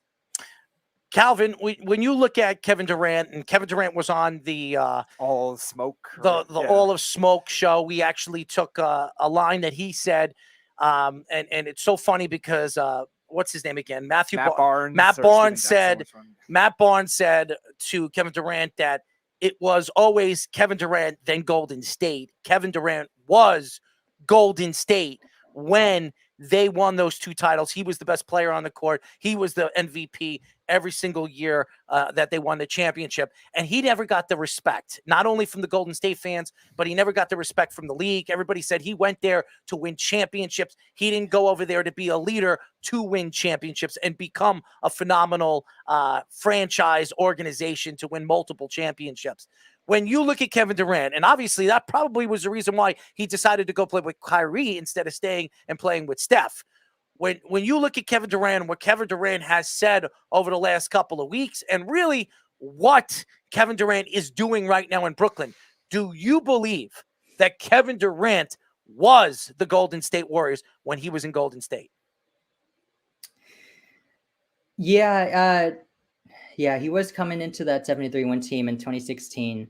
And I remember KD saying he always felt like it was KD and the Warriors, right? It wasn't like you were saying, he was not the Warriors. It was always him and then everyone else. And that was one of the things that drove him away, right? He didn't like that Steph was getting all the attention, or not just specifically Steph, but that other guys, role players, like I think one time he said he didn't like that Mo Spates had a nickname like Mo Buckets and the fans loved him, but he didn't have like that kind of nickname. And so he said he felt it. He always knew it was going towards a separation. was he the Golden State Warriors? I think he fit well into their system. And then what a luxury when the system breaks down, just throw it to KD. He can ISO one-on-one and get you buckets anytime. And yeah, he won Finals MVP both for the times with him. That second year, Steph gave him a run for his money that second year. I think he got like four votes for Finals MVP. He averaged like 20, 27, 6 and 6, something like that. But yeah, I think KD fit well into the system. I think how he's viewed on the Warriors is always, people are always kind of fogged up in how they view it because of how he got there, because of him leaving OKC, people calling it one of the weakest, softest moves of all time. And so I think that kind of clouds people's judgment and how they viewed him. And so he thought winning a chip, beating LeBron, people would consider him as the best player in the world now. But that didn't happen, partly because maybe how people saw him and they didn't agree with the reason why he went. They thought it was a soft move. And so, yeah, I thought he was a great fit here, but it just wasn't what KD wanted. He said he thought a championship would fulfill him. He said he thought it'd be more fulfilling than this, and it wasn't. And so, yeah, now he gets to go play with his friends, Kyrie, DeAndre Jordan over in Brooklyn. I'm happy for him. And yeah, it seems like he's doing well coming back from injury. But yeah, I don't think it was destined to last forever. MVP well. Oh, yeah. To me, he's the MVP of the league right now. He's been unbelievable. He's averaging more assists than he's ever averaged. By the way, Steph Curry's he's averaging one more assist. I think Steph is averaging 6.3. He's averaging 5.8 for a power forward or a 3, whatever you want to call Kevin Durant with the wingspan he has. Not a primary ball handler, regardless. The fact that he is a passer now, he's rebounding almost 8 rebounds a game. He's scoring 29 a clip. I mean, how could you not say that this guy isn't the MVP of the league? Yeah, and I'm with you. MVP, KD would be up there. I think Jokic has a really strong argument. He's not getting talked about enough, maybe because being in Denver, a smaller market. I mean, Steph's getting MVP buzz just because of what he's doing. The Warriors are 1 seed. And sure, he can be in the conversation, but I think Jokic and KD also have really strong arguments for MVP right now. Yeah, I was going to ask, in terms of both the MVP races and also the competition across the Western Conference and also the NBA Finals, because the Golden State Warriors are a great team right now.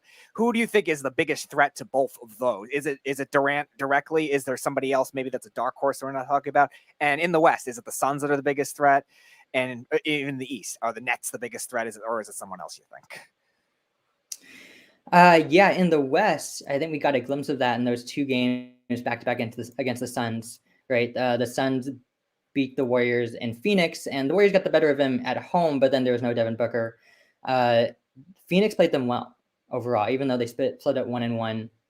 Mikal Bridges defended Steph well. I mean, anytime you can put length on Steph, and then guarding Steph is never just a one-man job. It has to be the team defense, and your rotations have to be on point. You have to take away the 3, and the Phoenix did a really good job of that.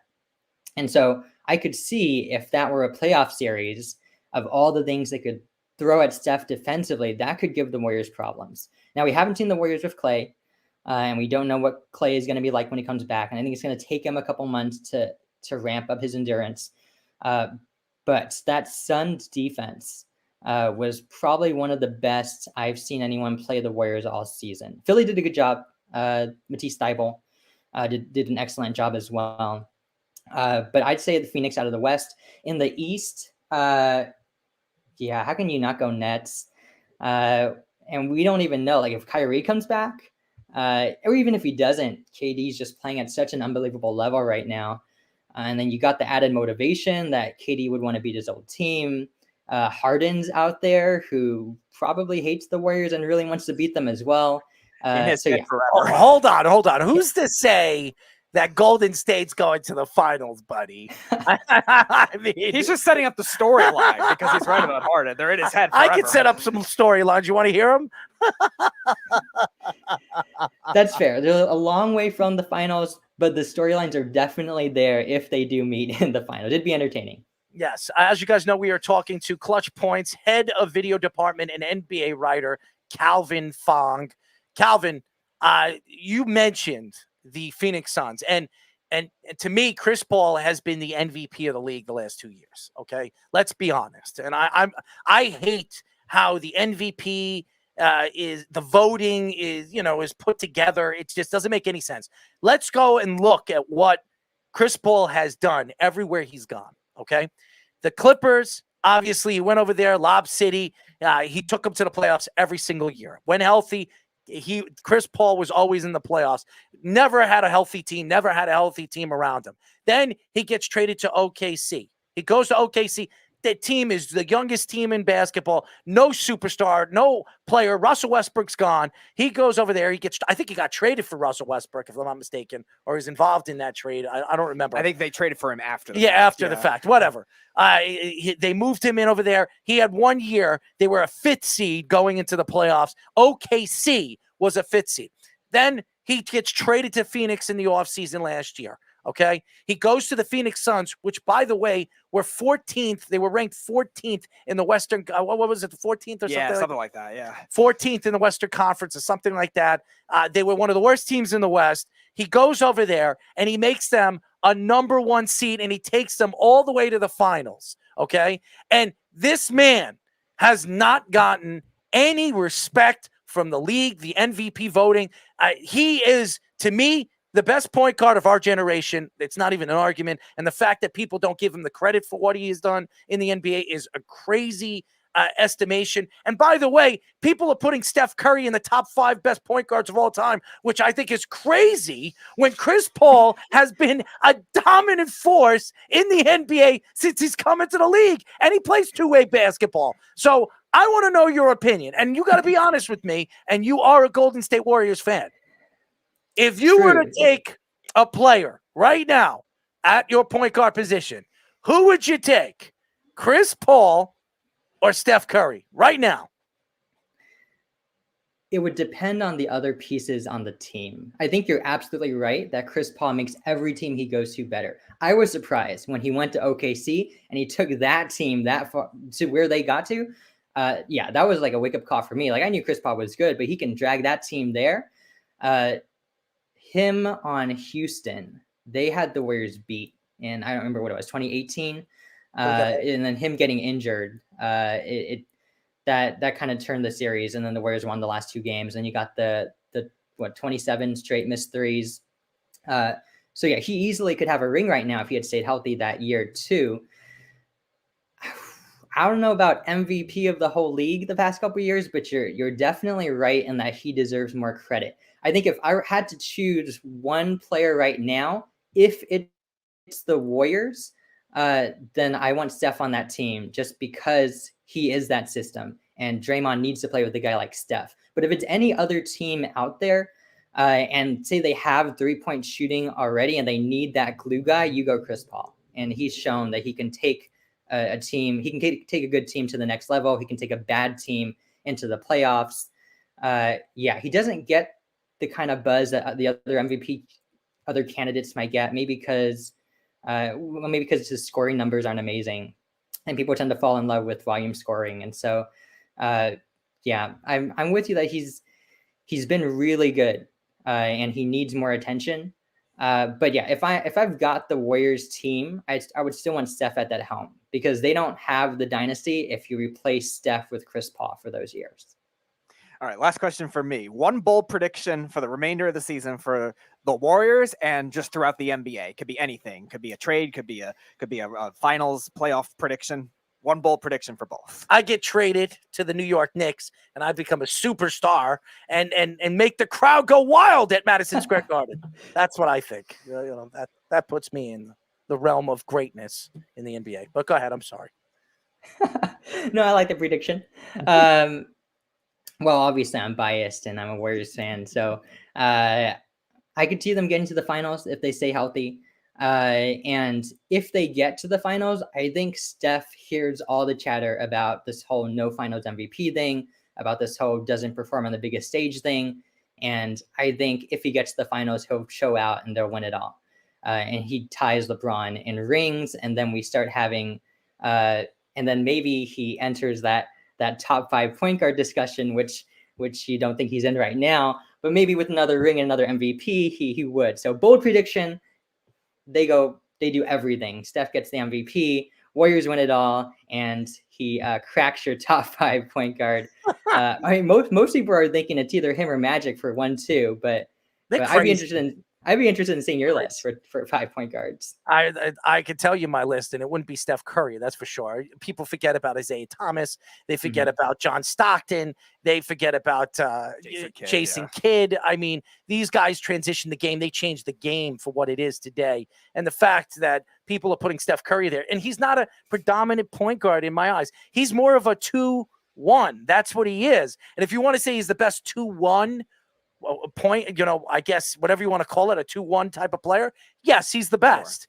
But as far as a 1, come on, man. He doesn't even lead the league in assist at the point guard position. What does the point guard predominantly do? He passes the ball. He makes everybody around him better. Steph Curry last year, as his team wasn't bad, he couldn't even get him in the playoffs. So in my eyes, with Draymond Green and Andrew Wiggins and Wiseman and all the players that they had a good team. They weren't great, but a good enough team that should have made the playoffs, and they didn't make the playoffs. And to me, that says a lot about who Steph Curry is as a point guard. If you want to say he's the best 2-1 player, unbelievable shooter, greatest shooter we've ever seen, no question.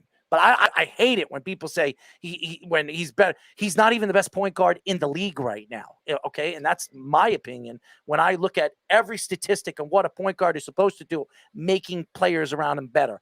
And again, that doesn't take away his greatness as a shooter, because he's special, and that's nothing. There's nothing to sniff about.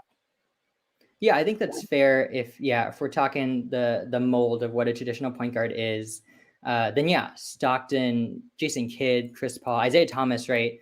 I also think, though, that comparing across different eras it's so difficult because the game was so different pretty much in every decade. And so really it's comparing apples and oranges of trying to compare. Like, I'm not a big fan of all-time rankings really for anything in basketball, just because it's so different.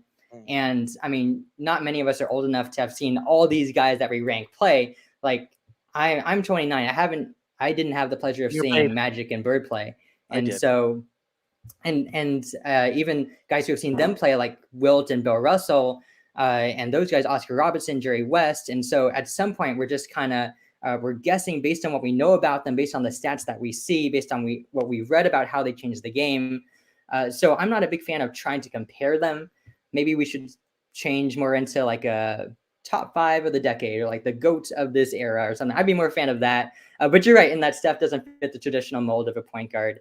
And I will say, though, to last year's team, last year's Warriors team was not amazing without Steph. I think they're just okay. They had a game with against the Raptors last year. They lost by 50 that Steph didn't play in.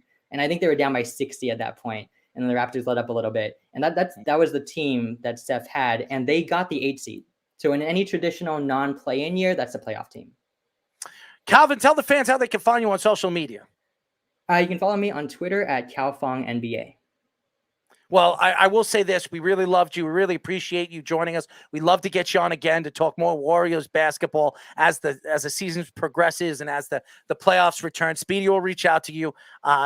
Thank you for all the time, and congratulations on your firstborn kid. Thank you. Yeah, appreciate it, guys. Thanks for having me. Absolutely. Ladies and gentlemen, we were just talking to ClutchPoint head video department and NBA writer Calvin Fong. Awesome kid. Nice guy. Knows his stuff, and he's a big Warrior fan. So I'm proud of him to give Chris Paul a little bit of credit, because he was honest about Durant. So. Yes, he was. He was honest. I'll tell you this. Kevin Durant was. He was the Golden State Warriors. When we come back, ladies and gentlemen, we will be talking to athletic NBA copywriter and analyst Trayvon Edwards here on the Sports Loudmouths. It's the Worldwide Sports Radio Network. current market conditions have you nervous? Our experienced team of financial professionals at Heritage Harbor Financial Associates understands that no two investors are alike. We all have different goals, needs, and appetites for risk. That's why the one-size-fits-all approach does not work, especially when planning for retirement. At Heritage Harbor Financial Associates, we analyze your unique investment style so that you can work toward your individual retirement goals on your terms. Heritage Harbor Financial Associates can help you take steps to reach your retirement goals by providing a wide array of financial products to fit your needs, even for the risk adverse. Give us a call at 631-331-6599 to learn more or to set up an appointment with one of our financial professionals. You can also find us on the web at hhfa.org or on Facebook at facebook.com/hhfa.org. Our number again is 631-331-6599. That's 631-331-6599. Investments in stocks, bonds, and mutual funds and variable annuities are not FDIC insured and are subject to fluctuation in value and market risk, including loss of principal. Heritage Harbor Financial Associates offers securities through AXA Advisors LLC, New York, New York. Member FINRA, SIPC. Annuity and insurance products offered through AXA Network LLC. You're listening to the Worldwide Sports Radio Network. This is the Sports Loudmouths. We are back, ladies and gentlemen. As you know, this is the Sports Loudmouths. I'm your host, Errol Marks, my co-host, Speedy Petey. Remember, you can call us at 631-672-3108.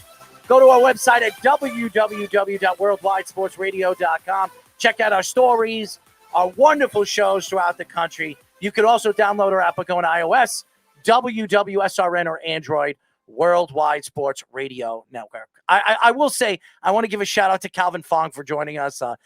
Shout out to his newborn baby and really giving us the time that he gave us. Really, really excited to join us. And he was good. He was really, really good talking about the Golden State Warriors, Speedy. We are now talking to athletic NBA analyst, Trayvon Edwards. I love that name, Trayvon Edwards. What's going on, Trayvon? What's going on? Thanks for having me. Absolutely. How do I sound? Sound good? You sound great, man. All and right. I just, it flows off the lips. Trayvon. Yeah.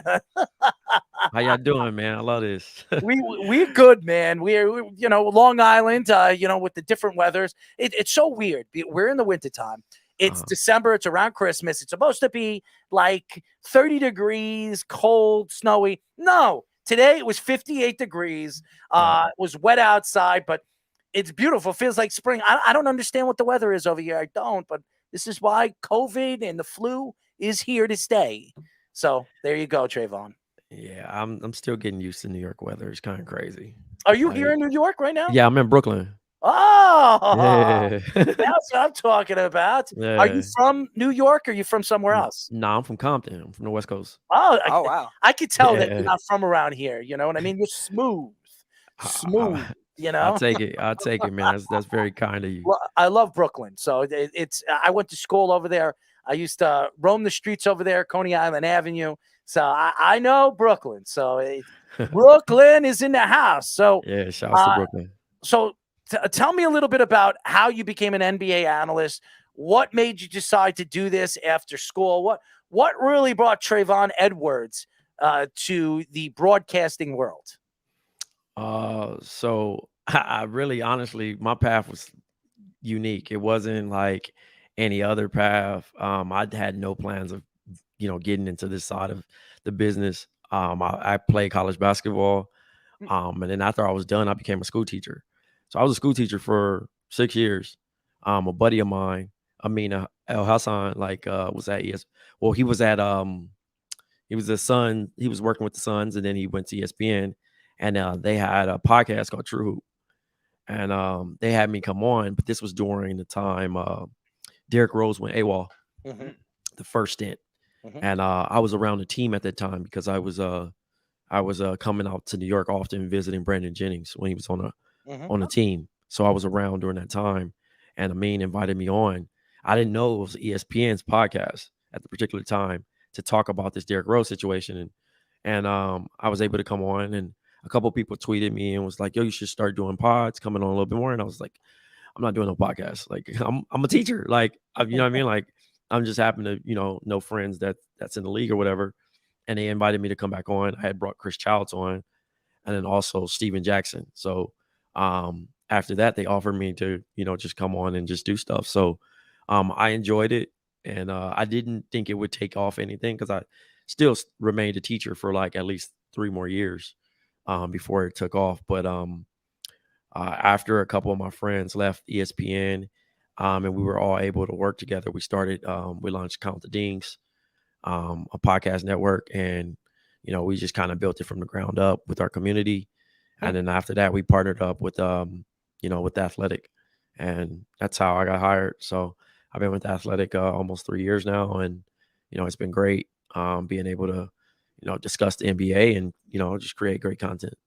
Well, thank you for joining us. We really appreciate it. So why don't we get into your NBA content, okay? Okay, yeah, because, for sure. We're here in New York, and we expected good basketball this year. We see good basketball on one side of the river, and we see terrible. And I say terrible because as a Knicks fan, Julius Randle got a $116 million contract in the offseason. He says he's a number 1 player, and he took that contract because he wanted the Knicks to bring in another superstar in the future and turn this team into a competitive, championship competitive team every single year moving forward. But this year, Mr. Bricklayer has been Mr. Offset, Mr. Airball, whatever you want to call Julius Randle. So why don't we get into the Knicks right now and the woes of this team with the depth, bringing Kemba Walker, Fournier. We thought that this team was going to be much better than they were as a 4th seed last year going into the playoffs and bombing against the Atlanta Hawks. After what they did, they brought in certain players, offensive players, even drafted defensive players like McBride and Grimes is a good shooter. What are your thoughts to this New York Knicks team so far on what you see? Because it looks like Tom Thibodeau is looking like he's going to have a heart attack before season's end. It's been a disappointment. You know what I mean? Obviously, with the expectations of how well they did last season, and I definitely picked them to be, to go to the playoffs again early on, and it just went backwards. You know what I mean? Obviously, I was never crazy about the signing of Kemba Walker. Not saying that it wasn't a great fit, but just how Thibodeau coaches with certain different point guards. You know what I mean? But like, again, those things, like the unfortunate situation with Kemba is he's healthy and he can contribute with another team, but he just, Tibbs decided to make the decision to put out the players that he felt could deliver, and they haven't.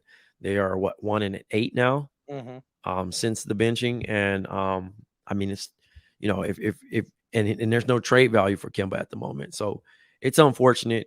He's being a pro's pro, just still showing up and doing what he has to do. But the one thing I've learned about living in New York City and how passionate New York Knicks fans are, and like it's no place like it. For one, you guys ride with you bleed orange and blue, but the expectations sometimes, right? You get players like Julius Randle. I remember seeing people saying Julius Randle was the best thing. He was more impactful than Carmelo Anthony, just because they were riding it high. You know what I mean? And it was like, slow down, because this is a guy. It worked last year because they played as a team. It wasn't because Julius was the number 1 guy. They played as a team, and now they got complacent after going. And that's why the results were against the Hawks, because they went away from everything they did, everything they did, and it carried over into the next season. Paying Julius, nothing wrong with paying Julius, but at the end of the day, you look at it in a situation of making him your number 1 guy. He's not number 1 guy. He's like 2 or 3. He's a good complimentary player. But at the end of the day, he's a black hole. He doesn't get anybody else involved. The bench sometimes has to step up and, get them going. And it's interesting because it's kind of like similar to what Portland was dealing with Chauncey Billups, like trying to find the bench to motivate the starters. You know what I mean? But Thibodeau wants to win now. Unfortunately, they're not moving in that direction. And they should look in another direction to improve in this roster. I don't think making a crazy swing and, unloading a bunch of guys, because I hear Damian Lillard's name attached to the Knicks all the time, or Knicks fans saying they want it. But I always tell them, think Melo 2.0, right? I had Raymond Felton, Wilson Chandler, like guys that could really contribute. And then they went all in on this one trade that it didn't deliver a championship. It got 2 playoff appearances, maybe. So you look in this situation of like everybody wants to play for the Knicks, but you gotta have tough skin to play for the Knicks. You know what I'm saying? And that's the thing. Like again, they probably even won before all of us were born, right? But at the end of the day, it's just tradition. It's just culture. It's you know what I mean? The fans gonna show up for you, win, lose, draw, and things of that nature. And when you really think about it, you can't just come here. So like Dame can't have an off night because your expectations are so high for him. You know what I mean? Because at that caliber of the player, and it's like, if you can't take Portland media, you definitely not gonna take New York media. You know what I mean? Especially when you going 3 for 17, or you're not shooting how you want to shoot. Nope. So be careful what you ask for. But I just think that I think now they should kind of build around RJ, Obi, build a new, start getting these young guys confidence and kind of go away from it, because Randall's not making those dudes better. It's taking away from him the progression of it. You know what I'm saying? Like, it's hurting the Knicks more than it's helping the Knicks. And I like Julius Randle. I think he's a baller. I think he can play. But his style does not work. So what do you think is the solution with Kemba Walker in that case? Because you said it's going to be very hard to trade him with the way he's playing right now. Do you think do they have to bench him still more because they're 1-8? Do they have to try experimenting with him in a different role? Do they go back to starting him? Do they still try to trade him anyway and just move on right away? What do you think is the solution with him? And if so, what do you think maybe the other value that they get for him? Do they try maybe a veteran for veteran swap and just try a culture change? What do you think is the best option for that? It's unfortunate because like he's a good character guy, quality guy to be in the locker room, and he just fell out with Tibbs. Tibbs he's not a Tibbs guy, unfortunately, and that's fine. But it also sucks because there's no market for him. So if they care about Kemba Walker and they want to do him a good deed, release him. Waive him, because again, unless he's a throw-in, if he's a throw-in and they he goes somewhere with, but I'm sure the other team probably will waive him too, and he ends up where he wants to go, where someone will actually appreciate him. I mean, I could see him going across the water to Brooklyn and being way more effective than all this other going, because you can have a rental for Kyrie Irving, or you can have this, that, and the third. It's a low ask too to be with the Nets right now. They're about to sign James Ennis. They're just bringing guys on just to fill up, to play next to Kevin Durant, but just these guys don't hurt the team. You know what I mean? And like, everybody doesn't have that luxury. We are talking to athletic NBA analyst Trayvon Edwards. Trayvon, you look at over the Hudson River, you have the Brooklyn Nets, and right. The Brooklyn Nets right now are the best team in the East without Kyrie Irving. James Harden has COVID right now, but he'll be back soon. LaMarcus Aldridge comes back. He looks better than he was before he retired from the heart condition that he had, or what we heard that he had. And then obviously the other pieces that they added in the offseason, it made this team so much better, for a place for Kevin Durant to really bring his skills and play at the top of his game. This year, Kevin Durant, to me, is the MVP, averaging almost 29 points, almost 8 rebounds, and he's having more assists than he ever has anywhere he's ever been, from OKC to Golden State and now with the Brooklyn Nets. When you look at this team, and you just mentioned they're bringing in Ennis, there could be other pieces to be added before the trade deadline or after the trade deadline. Do you think if Kyrie Irving comes back, is this the team to beat this year the way Kevin Durant is playing, not only in the East, but throughout the league? If they get Kyrie Irving back, yes, they'll be the team to beat. But right now, I still have the Bucks long term. I think that, the Nets could finish as a 1 seed in the East, but none of the regular season never matters. It only matters to teams that never been there. You know what I mean? Lovable losers. So this team is playing for the ultimate goal. They got to, they were literally 1 footstep of making it to the finals, and that's the main goal. So, but I do feel that Milwaukee still has a lot more pieces that could put them over the top when they're matched up. So, I mean, if they can land Kyrie Irving, that definitely extends their chances. So I wanted to ask about Kyrie Irving too. At what point in the season do you say, all right, he's still not playing right now, maybe they should explore other options? Do they move him? Do they try to trade for depth? Patty Mills is playing great right now. Will it last type thing? At what point in the season, like either duration wise or like a condition, maybe they start to slump a little bit? Do they say, all right, maybe we got to make a move for a couple players? I think they're gonna make a move regardless. I mean, I think right now it's a league problem, and that's why it's probably not busy as of yesterday, because now players are eligible to be traded because of the COVID stuff, and teams are slim right now. You couldn't even trade a guy if you wanted to, but I think Harden's more likely to go than Irvin. Wow. Yeah. Wow. That's crazy. It really is, because James Harden, who was pushing himself out to Brooklyn, he didn't get the contract that he wanted in the offseason. Kyrie was offered $183 million. But because of the whole COVID thing, the Nets took it off the table. And to me, I think that was wrong for what they did. But again, that's their decision. That's Sean Marks' decision. My question before we get into the LA Lakers, because we're going to go over there to your coast and talk about the LA Lakers and what you think of them. Are your thoughts to what Kyrie Irving has done this offseason and really what he's been doing this regular season? Is it something that you should be, as a fan, be proud of him because he stuck to his Dukes, he's sticking to what he believes in, and he hasn't stepped in. He hasn't done what the NBA told him before the season that he didn't have to do. They said he didn't have to take the vaccine. All of a sudden, 2 weeks before the season, they say, well, every player's got to be vaccinated, or in New York or LA, or you cannot play the 40 home games in New York. So are you proud of Kyrie Irving, of what he stood for and what he said on Instagram, especially admitting a lot of things that he's done in the past? Or are you step away and you say, Kyrie, you're putting your team in jeopardy of possibly winning a championship this year?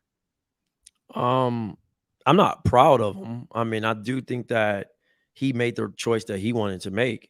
It's an interesting choice, but again, I'm not mad at him either, because he's not harming anybody. He's not out here recklessly not wearing a mask or doing the things that, I've seen some nasty stuff said about this man. And again, he doesn't deserve that. But at the end of the day, if clearly I know you love basketball, but if this is what you're truly standing on, then you can walk away from the game. And now you really have zero distractions. You know what I mean? Mm-hmm. But in a certain situation, if he's playing in another team, if he's playing in another state with a looser mandate, we're not even talking about this. Mm-hmm. So I think we're giving too much power into it because of how New York City is ran. That's why we're giving so much of attention, because if he's in DC, if he's in Houston, if he is playing for the Mavericks or the Suns, we don't hear from it. Because players that aren't vaccinated can still come into the opposing cities and play. So I just think we're giving it too much power. That's I all. agree with you. And I feel bad for Kyrie Irving, because he spoke his heart out on his Instagram feed. And the fact that he has admitted some of the stupid things he said in the past, and he's made himself look bad. The fact that he's standing for himself, he's not hurting anybody. He's not telling anybody that vaccinated or unvaccinated people, they're doing the wrong thing. He's just sticking by what he believes in and he stands for. So I respect Kyrie Irving more than I ever respect of him, because I grew up, a Duke fan, and Kyrie is a Duke player. And I rooted him. I've been rooting him on since he was in Cleveland, when he jumped ship and went to the Celtics, and then told the Celtics, you know what, I'm gonna come back, and then at the last minute say, you know what, I'm jumping ship. I'm taking Kevin Durant. We're going to win a championship in Brooklyn. I'm not winning anything over here. I didn't respect anything he did there, but when he spoke up and he said what he felt, and he didn't hold back on what he felt, and he admitted to some of his wrongs, I give nothing but my utmost respect to Kyrie Irving as a person, as a man, and as a father. So I have always, since that happened, Speedy, what have I said about him? You've always thought he was a genuine person. I think he's a genuine person, a person that I have nothing but my utmost respect for, and I give him a lot of credit for standing up for what he believes. So So moving on to the Lakers' current point guard, and Russell Westbrook. Now he's all of a sudden getting swirled around in some trade rumors as well. Is it something that's you think is realistic? Could it be for something like a Kyrie Irving, because Kyrie and LeBron back together again, especially now with Anthony Davis? He's still got to take his vaccination. Well, yeah, but who knows? Maybe play with LeBron's the motivation he needs. I don't know. Who knows? But still, we've seen Anthony Davis kind of hit a slump recently since LeBron has been kind of either load management or has been injured a lot of the time. So what do you see for this kind of thing? Do you think it's another typical classic GM LeBron type thing? Do you think it's just a smokescreen for maybe something else? Or do you think it's just a fluke and Russell Westbrook should be given more of a chance with the Lakers? I don't think Russell Westbrook goes anywhere, to be honest. I don't see Anthony Davis going anywhere either, but at the end of the day, there will be other moved around pieces. I think they're going to kind of make the best moves of needs and kind of go for that.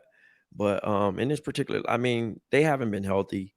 They haven't had a consistent. Their big three is kind of similar to the Nets' big three. They have yet to play like a ton of games together, and it's just been inconsistent. I will say that LeBron has been overworked. You know what I mean? Like when they went to go get Anthony Davis, they expected him to now be in this number one role, and he has yet to fill that seat. He's still dependent on LeBron because LeBron is still on the floor with him.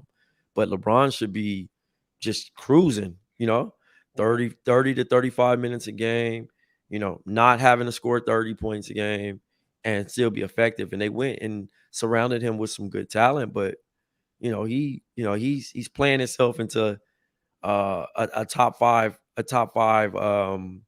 conversation, but then it's just kind of like, y'all in dogfights with the Kings and the Thunder. That's not a good look. Not saying that they're not going to make the playoffs or anything like that, but they're overworking themselves for a very old team.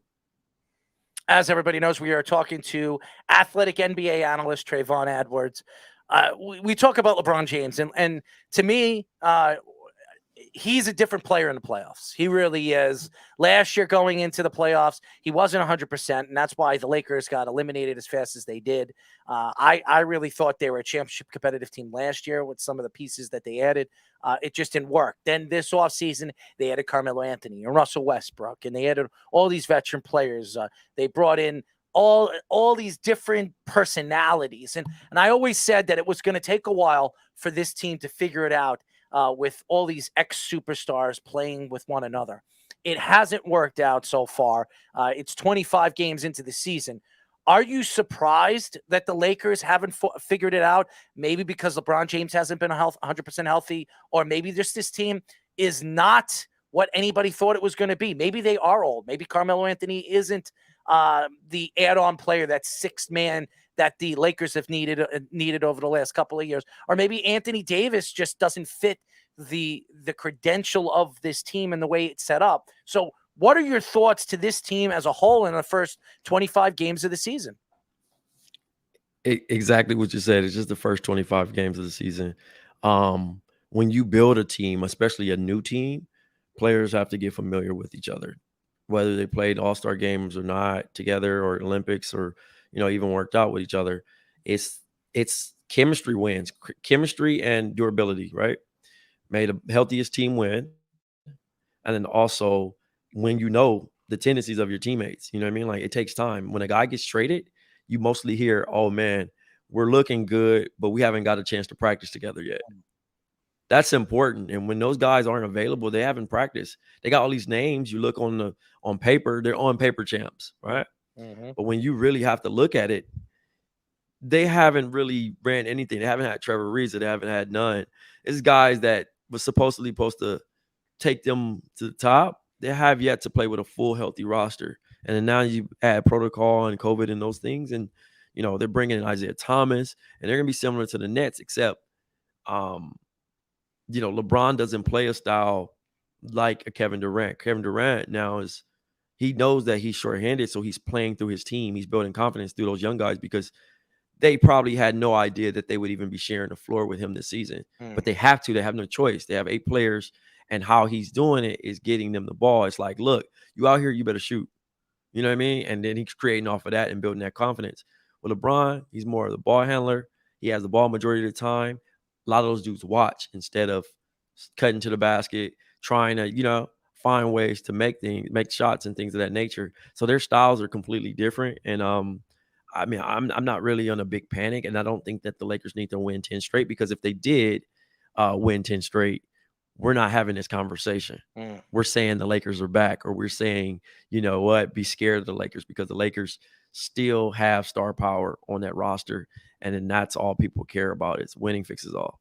They are the 6th seed, so they're not in a bad position. I mean, they're a playoff team right now. They just don't want to play in that new, I guess they call it the round robin, where they have that one game and they can lose that one game and get knocked out of the playoffs. They want to be in that top 4 where they have Memphis right now.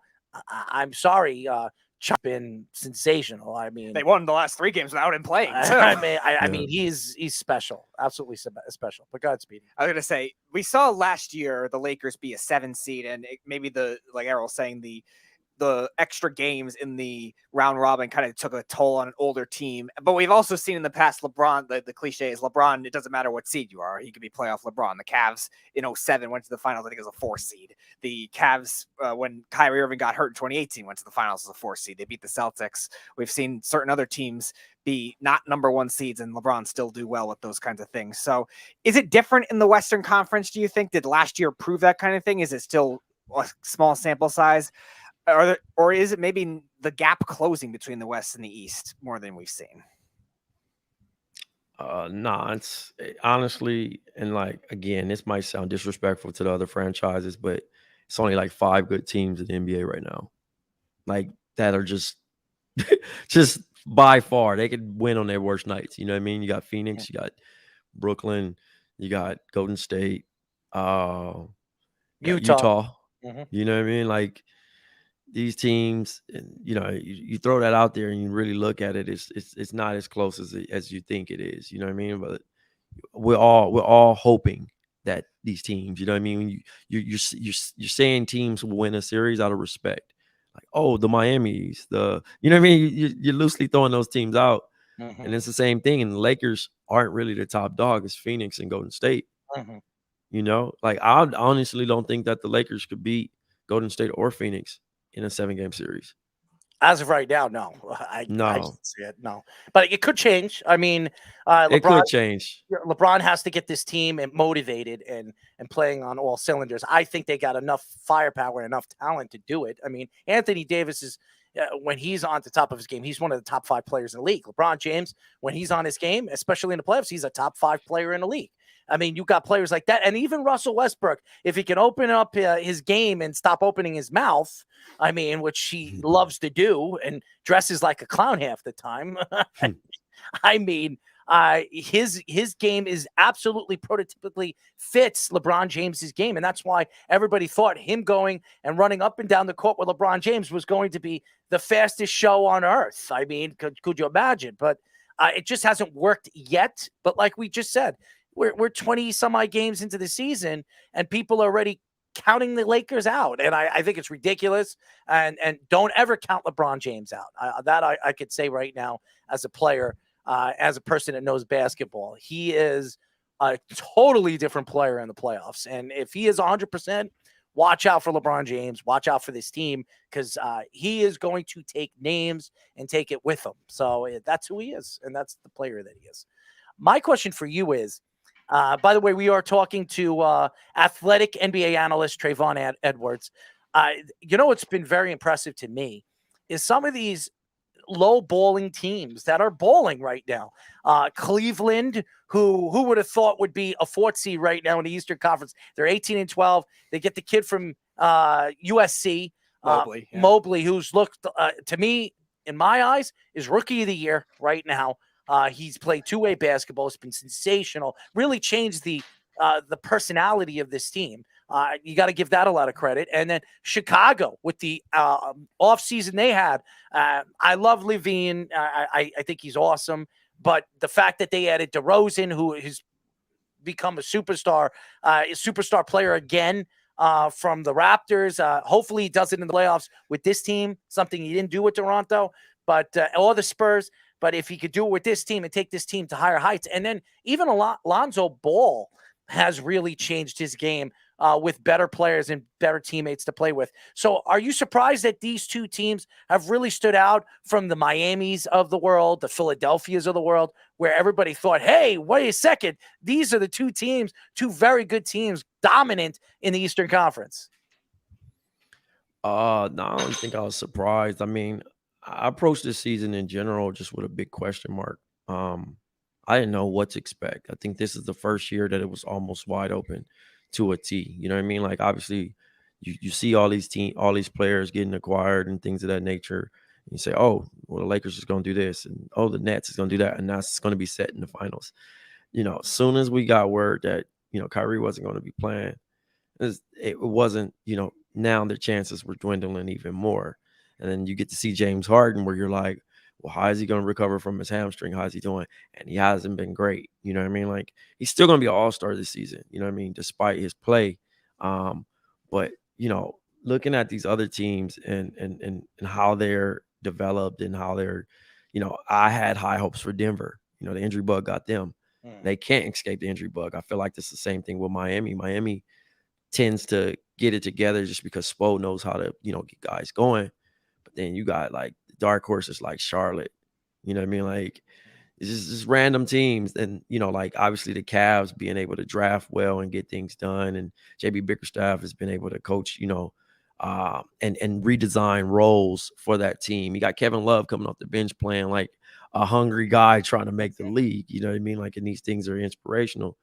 And on the other side, like thinking like Luka would have a better year. And now we're raising our eyebrows at Luka, seeing if he can actually win ball games that count, because those are the things. And there's so many questions with all these teams like down the line, you know what I mean, that you can kind of Portland, that they're going backwards, you know what I mean? So it's interesting, you know what I mean? And I think maybe Utah actually is taken seriously this season. I don't know, but they're rolling.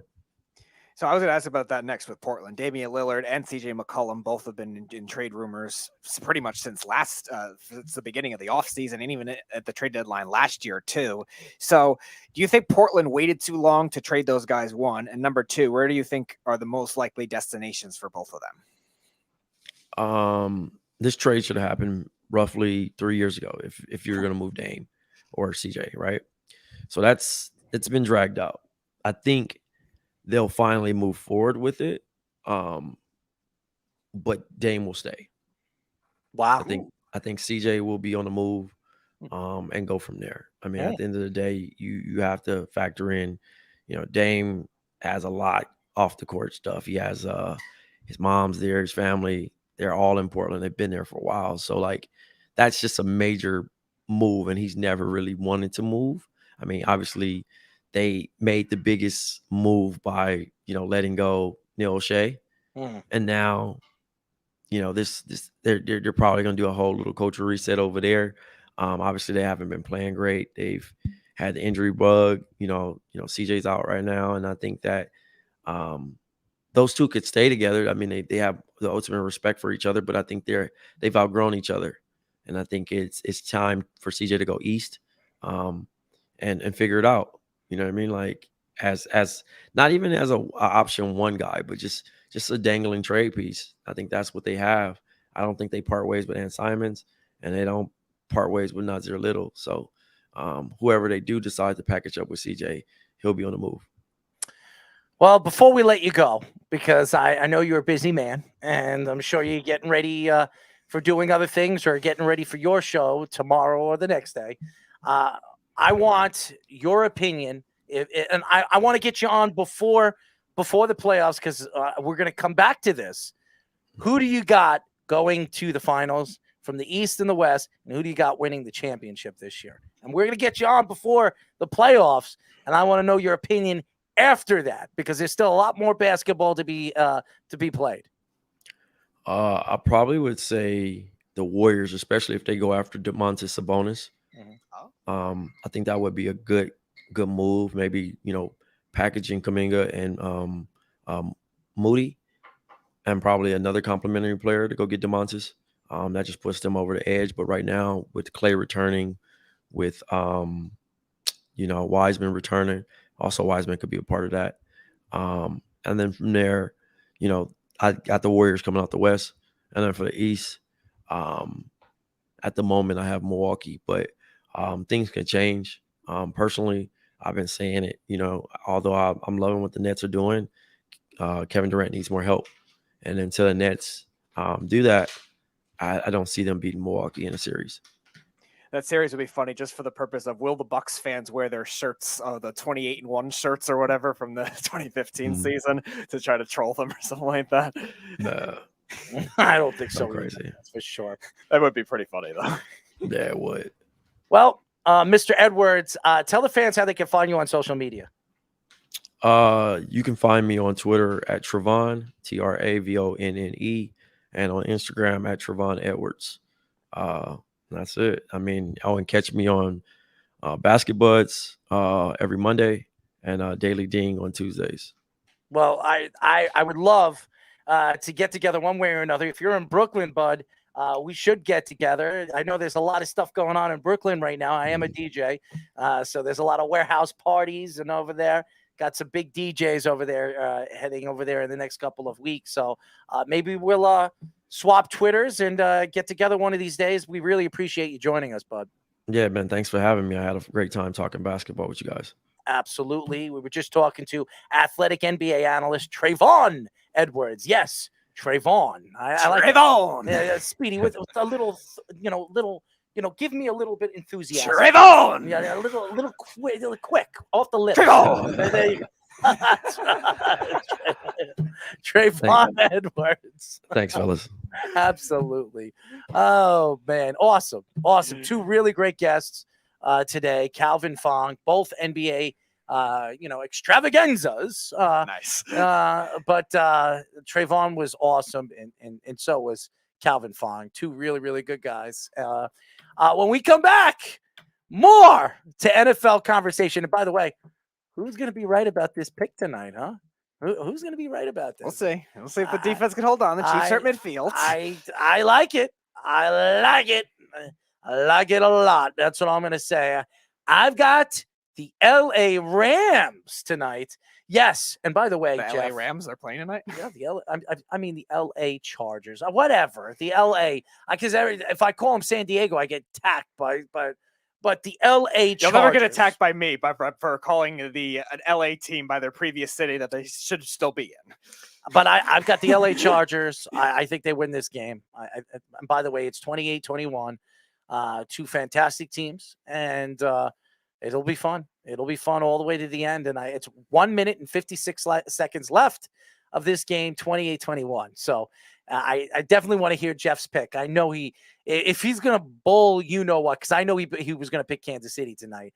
And now I guarantee you he'll find a way to say that he was going to pick the LA Chargers because he doesn't want me to catch up to him. But I had the LA Chargers before the game started. Speedy, you know I did because you asked me. Mm-hmm. And I said it was going to be close, but I got the Chargers in this game. And the Rams, the Kansas City Chiefs were doing, they started off pretty strong, but Justin Herbert has been sensational in this game. Absolutely has. So when we come back, our NFL picks will have Nathan on and probably Jeff, a.k.a. from Rhode Island / Tampa here on the Sports Loudmouths. It's the Worldwide Sports Radio Network. Do current market conditions have you nervous? Our experienced team of financial professionals at Heritage Harbor Financial Associates understands that no two investors are alike. We all have different goals, needs, and appetites for risk. That's why the one-size-fits-all approach does not work, especially when planning for retirement. At Heritage Harbor Financial Associates, we analyze your unique investment style so that you can work toward your individual retirement goals on your terms. Heritage Harbor Financial Associates can help you take steps to reach your retirement goals by providing a wide array of financial products to fit your needs, even for the risk adverse. Give us a call at 631-331-6599 to learn more or to set up an appointment with one of our financial professionals. You can also find us on the web at hhfa.org or on Facebook at facebook.com/hhfa.org. Our number again is 631-331-6599. That's 631-331-6599. Investments in stocks, bonds, and mutual funds and variable annuities are not FDIC insured and are subject to fluctuation in value, market market risk, including loss of principal. Heritage Harbor Financial Associates offers securities through AXA Advisors, LLC, New York, New York. Member FINRA, SIPC, annuity and insurance products offered through AXA Network, LLC. You're listening to the Worldwide Sports Radio Network. This is the Sports Loudmouths. Oh. Spank. Speedy in the ass. Speedy in the ass. Spank. Speedy in the ass. We are back, ladies and gentlemen. The Sports Loudmouths. I'm your host, Big Easy, Errol Mark. No Tyler Harrison. Didn't think he was going to show up, the little punk.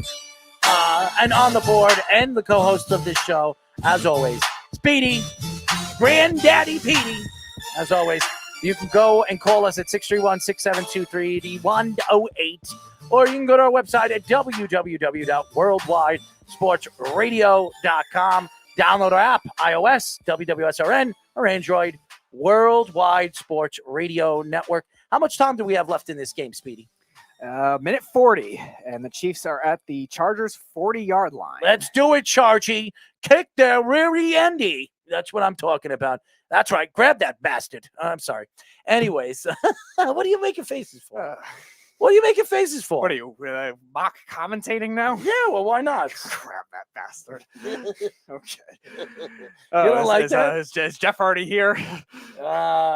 It'll be bit. So he's not calling right away. So we're going to have to wait for old Jeffrey. All right. Well, we've figured that. I'll get to some of the comments of Snugs during the interview. Snugs says, Kyrie and Irving and I like to enjoy petting elk in the great Northwest. He is the greatest elk bugler I have ever heard. How much of do these Lakers remind you of the Karl Malone, Gary Payton Lakers chasing a title year to late? Maybe. Do you believe this? Patrick Mahomes always ran for a touchdown. Crazy. It's been a fluky fourth quarter, that's for sure. Stuck says, who is older, Trevor Ariza or Matty Ice in Atlanta? Back team in the NBA, the Sacramento Kings. Naturally, Steph Curry for MVP. Oh, we never heard that one before. And Russell Westbrook is a dapper young gentleman. What makes him dapper? Who knows? Well, anyways, we're waiting for Nathan to join us. Jeff, a.k.a. Pudge from Tampa, waiting for him to join us. Nathan, let's put him through.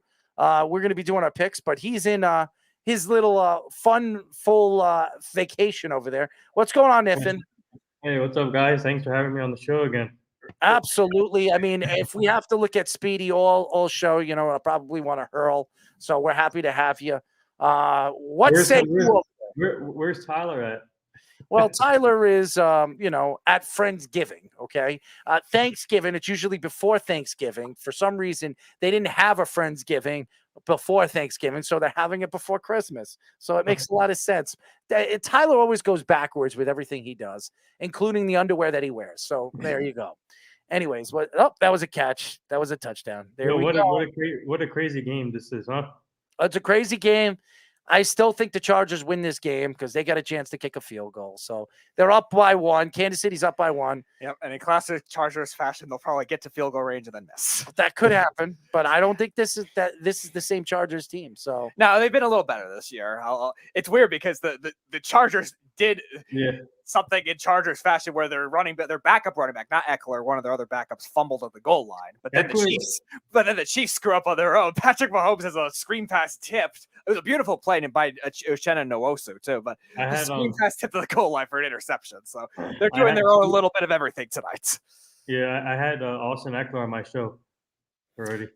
Yeah, yes, we know that, and Ecky is Eckler out of here. But anyways, and we have Holmes dancing around because he thinks he's the greatest since sliced bread, but he's not. Anyways, how is your vacation? How is over there? Where are you again? I forgot. Costa Rica. Costa Rica. That's fine. How are you and your family doing over there? It looks like you're sweating. It's not like it is in New Jersey. No, it's hot right now, and it's like we're 1 hour behind you guys right now, so it's like 10:30 here. 10:30 there, man. Oh my God! And are you enjoying the beautiful women dancing around? Yes. Yes. Yes. No hesitation Yeah, there. Yes, I am. I come back. I come back to Jersey this Saturday. So Oh, there you go. You're happy about that. You're going to go pick up your dog and take your dog out for a walk and enjoy the fresh fruit of the loom underwear that you left at home, right? So we're waiting for Jeffrey, good old Jeff, to make our picks because he's doing something, twiddling his thumbs over there in Rhode Island. I'm sure he's doing something more productive than that. No, Unless he's twiddling his thumbs in our comment section to roast Tyler with him not here, which Well, is that's always true, a too. possibility. you guys are missing out on the beautiful ladies down here. Oh, am I? I got Speedy. I mean, that's nothing to look at, but the beauty of that hair, I mean, at least for now is definitely something that you just cherish for every single day of your life. I'm sure the women of Costa Rica have better hair than I do. Yeah. Really? You Yeah. think so? Come on. Nathan, you're the expert on the subject, apparently. Yeah, these ladies down here. They have amazing hair. They have amazing hair. How about amazing tushies? Do you have amazing tushies? Yes, amazing tushies too.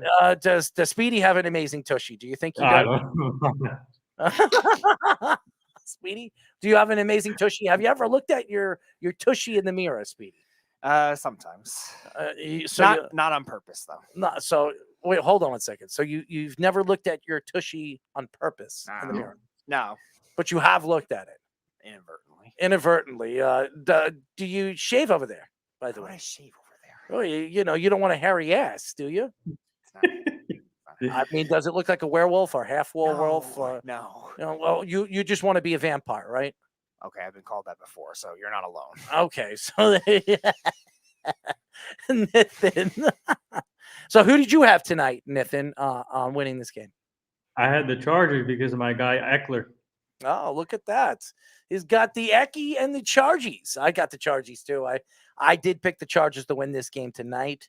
I'm still waiting for something crazy to happen, but I believe in Justin Herbert, and I think Justin Herbert's going to take this team down, kick a field goal, win this game, and shut the hell up. You guys went to any parties this weekend? Am I going to any parties this weekend? Speedy, are we going to any parties this weekend? How would I know? I mean, asking you if you're going to, if you're going to a party, I'm going with you. Doubt it. Well, what kind of party? What do you call a party, Speedy? A party, a legitimate party, but I don't know if I would be going to Yeah, one. but what is a party to you? Are you? What do you mean? What is a party to me? What type of party do you like, Speedy? You like a party with a bunch of guys? It depends. I'm not really picky. All right, so he'd rather hang out with a bunch of guys. So there you go. So we'll get a party. So Nathan, when you get back here, set up a bros party with good old. No, we need ladies in there. You need ladies. I don't think Speedy is going to enjoy that. I'm going to be awkward wherever I am. Just put it that way. I'm going to be awkward wherever I am. There you go. It's 3rd and 15 for the great Chargers. How much time is left for the Chiefs? 33 seconds right now after this play, Mm-hmm. which is deep shot. He's throwing it going deep.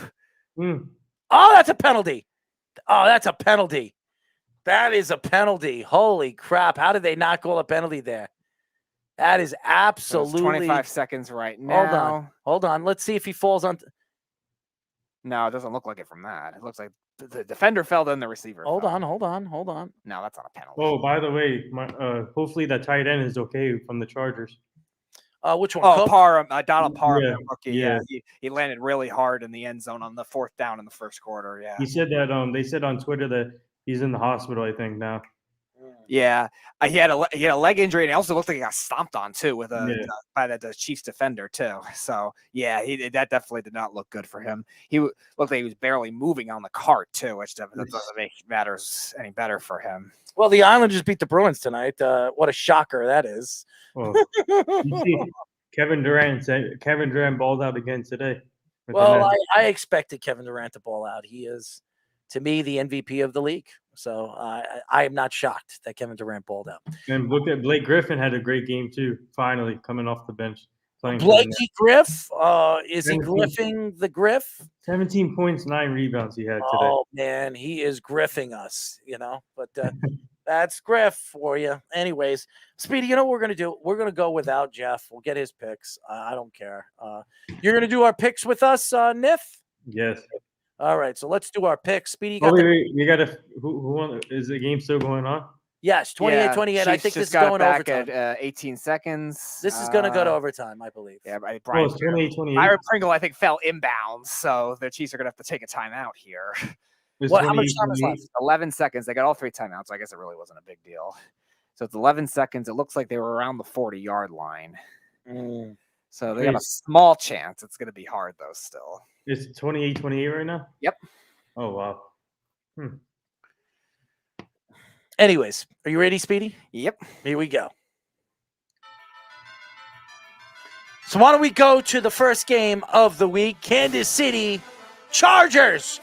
Nathan, who do you got? I got the Chargers winning this game.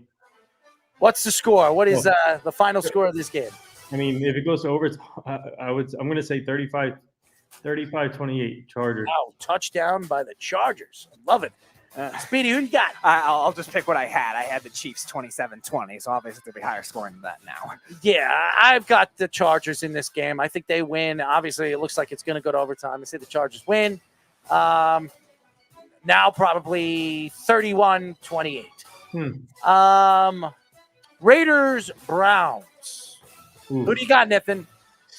Man, with the COVID outbreak going on in the NFL right now, I got to take the Raiders, man, because the Browns are losing a lot of players with this COVID situation. And I think the Raiders, this is a big game for them if they want to stay in the playoff race.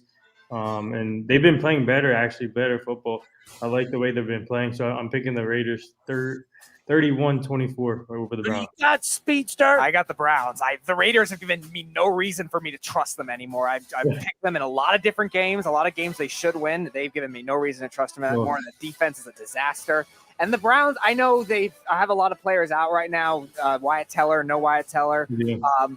Their third-string quarterback in Nick Mullins, but the last time Nick Mullins came out of nowhere, it was against the Raiders, too. And the Raiders were just as much of a mess as they are now. So it wouldn't surprise me. And the Browns defense still has some good depth, and they played better. So I'll take Cleveland in a very ugly, both these teams were terrible type game, 17-13. I've got the Brown women, okay? I think they're going to win this game. Being that they're home, I think they can run the ball. I think Chubbs is in this game. Yep. He'll be able to run the ball. I think. So I guess I'm the only one who believes in the Raiders then. I did for the last month, and they haven't progressed since then. It's the first year. The Browns need this game if they have any chance of making the playoffs, and they could sneak into the playoffs. And watch out for the Browns if they do. I like the Browns in this game. Give me the Browns 30-20. Patriots, Colts. Who do you got, Speedster? I got the Patriots in this one. I think this will be a close, low-scoring game in this one. I think the Colts defense definitely showing a lot in recent weeks, and the Patriots, their offense has been efficient and good at times, but still it's not the high-powered offense, so I think they'll keep it close for a while. But Carson Wentz is not somebody that I usually trust in a close game. He tends to force feed a lot, make a lot of bad throws, so I think he'll crumble late. I'll take the Patriots 20-17. Who do you got, Nif? Oof, man, this is going to be a great game. I love this matchup. Jonathan Taylor having an amazing season. Carson Wentz, I mean, he's having great season too. But you can't discount the Patriots. Bill Belichick, Mac Jones, man, this guy is unbelievable. I'm taking the Patriots 28-24. This is a very important game to the Colts, and I think because they're home, I think their defense has played well. I do like the Patriots in this game, but I'm going to take a flip-flop in this game. I want to blast Jeffrey, and Jeffrey thinks he's just rocking and rolling, but I'm going to take the Colts in this game just to pounce on Jeffrey. So give me the Colts winning this game 27-24. Kiss my ass, Jeff. Sunday, Cowboys, Giants. Who do you got? I got the Cowboys in this one. I think it'll be by a pretty significant margin. Yes, Nathan, I'm taking your Cowboys. I'm a Giants fan, and I don't trust them. I think the Cowboys defense against they stopped the run very well. Their secondary's had a couple deficiencies in recent weeks, but the Giants really don't have the deep threats to make that kind of thing happen. I think Daniel Jones has a good game rushing the ball. Passing the ball, he'll probably just be average. And Dallas's offense, they've been playing well amidst all their injuries and the issues they've had. I'll take Dallas to win this game 27-14. Who do you got, Niff? You know I'm taking. How about them Cowboys? My Cowboys are going to win 37-20 against the Giants. I like the Cowboys in this game, too. Dak's going to have a breakout game. We haven't seen him play well for the last 3 weeks. I think he throws over 350 yards, 4 touchdowns, completely dominates this game, and they run the ball all over the New York Football Blue Boys. So give me the Cowgirls 36-20. Really, Earl? Really, Earl? Yes. Really? Yes. Texans, Jaguars, the best game of the week. Oh, yes. This is the screw you, Urban Meyer. Jaguars run away with this redemption tour. Wow. James Robinson, if you have him in fantasy, for your playoff matchup, I think this is a game he goes off in. And Trevor Lawrence, too. I don't know. I mean, the Texans have been pesky at times on defense, but I think Trevor Lawrence gets some big plays and shows you the promise. Texans will keep it close with their offense because Jacksonville's defense I still don't really trust, but I think they'll hold them to field goals. I'll take the Jags. Redemption for them, 28-16. Who do you got, Nithy? Yeah, like Speedy said, Urban Meyer's gone now. I got the Jaguars winning 20-17. I like the Jaguars. I love them. Is that what Urban Meyer called them? Well, he liked to call them that when he went to the bars. So, yep. I like the Jaguars. I think they win this game. I would say a very close game, 20-17. Trevor Lawrence throws 2.5 touchdowns. Not 2, not 3, 2.5 touchdowns. So give me the Jags. Is that a touchdown pass to himself? Yeah, maybe so. Nice. Titans, Steelers. Who do you got? I got the Titans in this one. I think even though their receivers have a lot of these injuries, the Steelers secondary still had a lot of trouble. So I still think Ryan Tannehill's going to get some big plays in this game. I think Mike Vrabel's done one of the best coaching jobs this year when it comes to managing injuries. And the Titans defense, they've got good run defense that'll be able to contain Najee Harris. Their secondary still has had their issues, but so have the Steelers receivers, and definitely so has Big Ben. So I'll take Tennessee in this game, 23-17. Who do you got, Niff? Man. I got the Steelers winning. This is a big game for the Steelers and also for the Titans too, but I'm picking I got the Steelers winning 24-21. Yeah, I got the Titans in this game. I'm not a big fan of the Steelers. Ben has looked like an old man, looks like an old cowgirl, like the Cowboys. Give me the Tennessee Tight Ones or the Tighty Whiteys. Oh, God, you really are going there again? Give me the Tighty Whiteys, 24-17. Dominate the game defensively. Jets and the Muffins. I mean the Dolphins. I'm going to tell you another talk about defensive dominance. I'll take Miami in this one. I think they're going to go cold at some point. I just don't think it's this week. The Jets are still trying to figure a lot of different things out.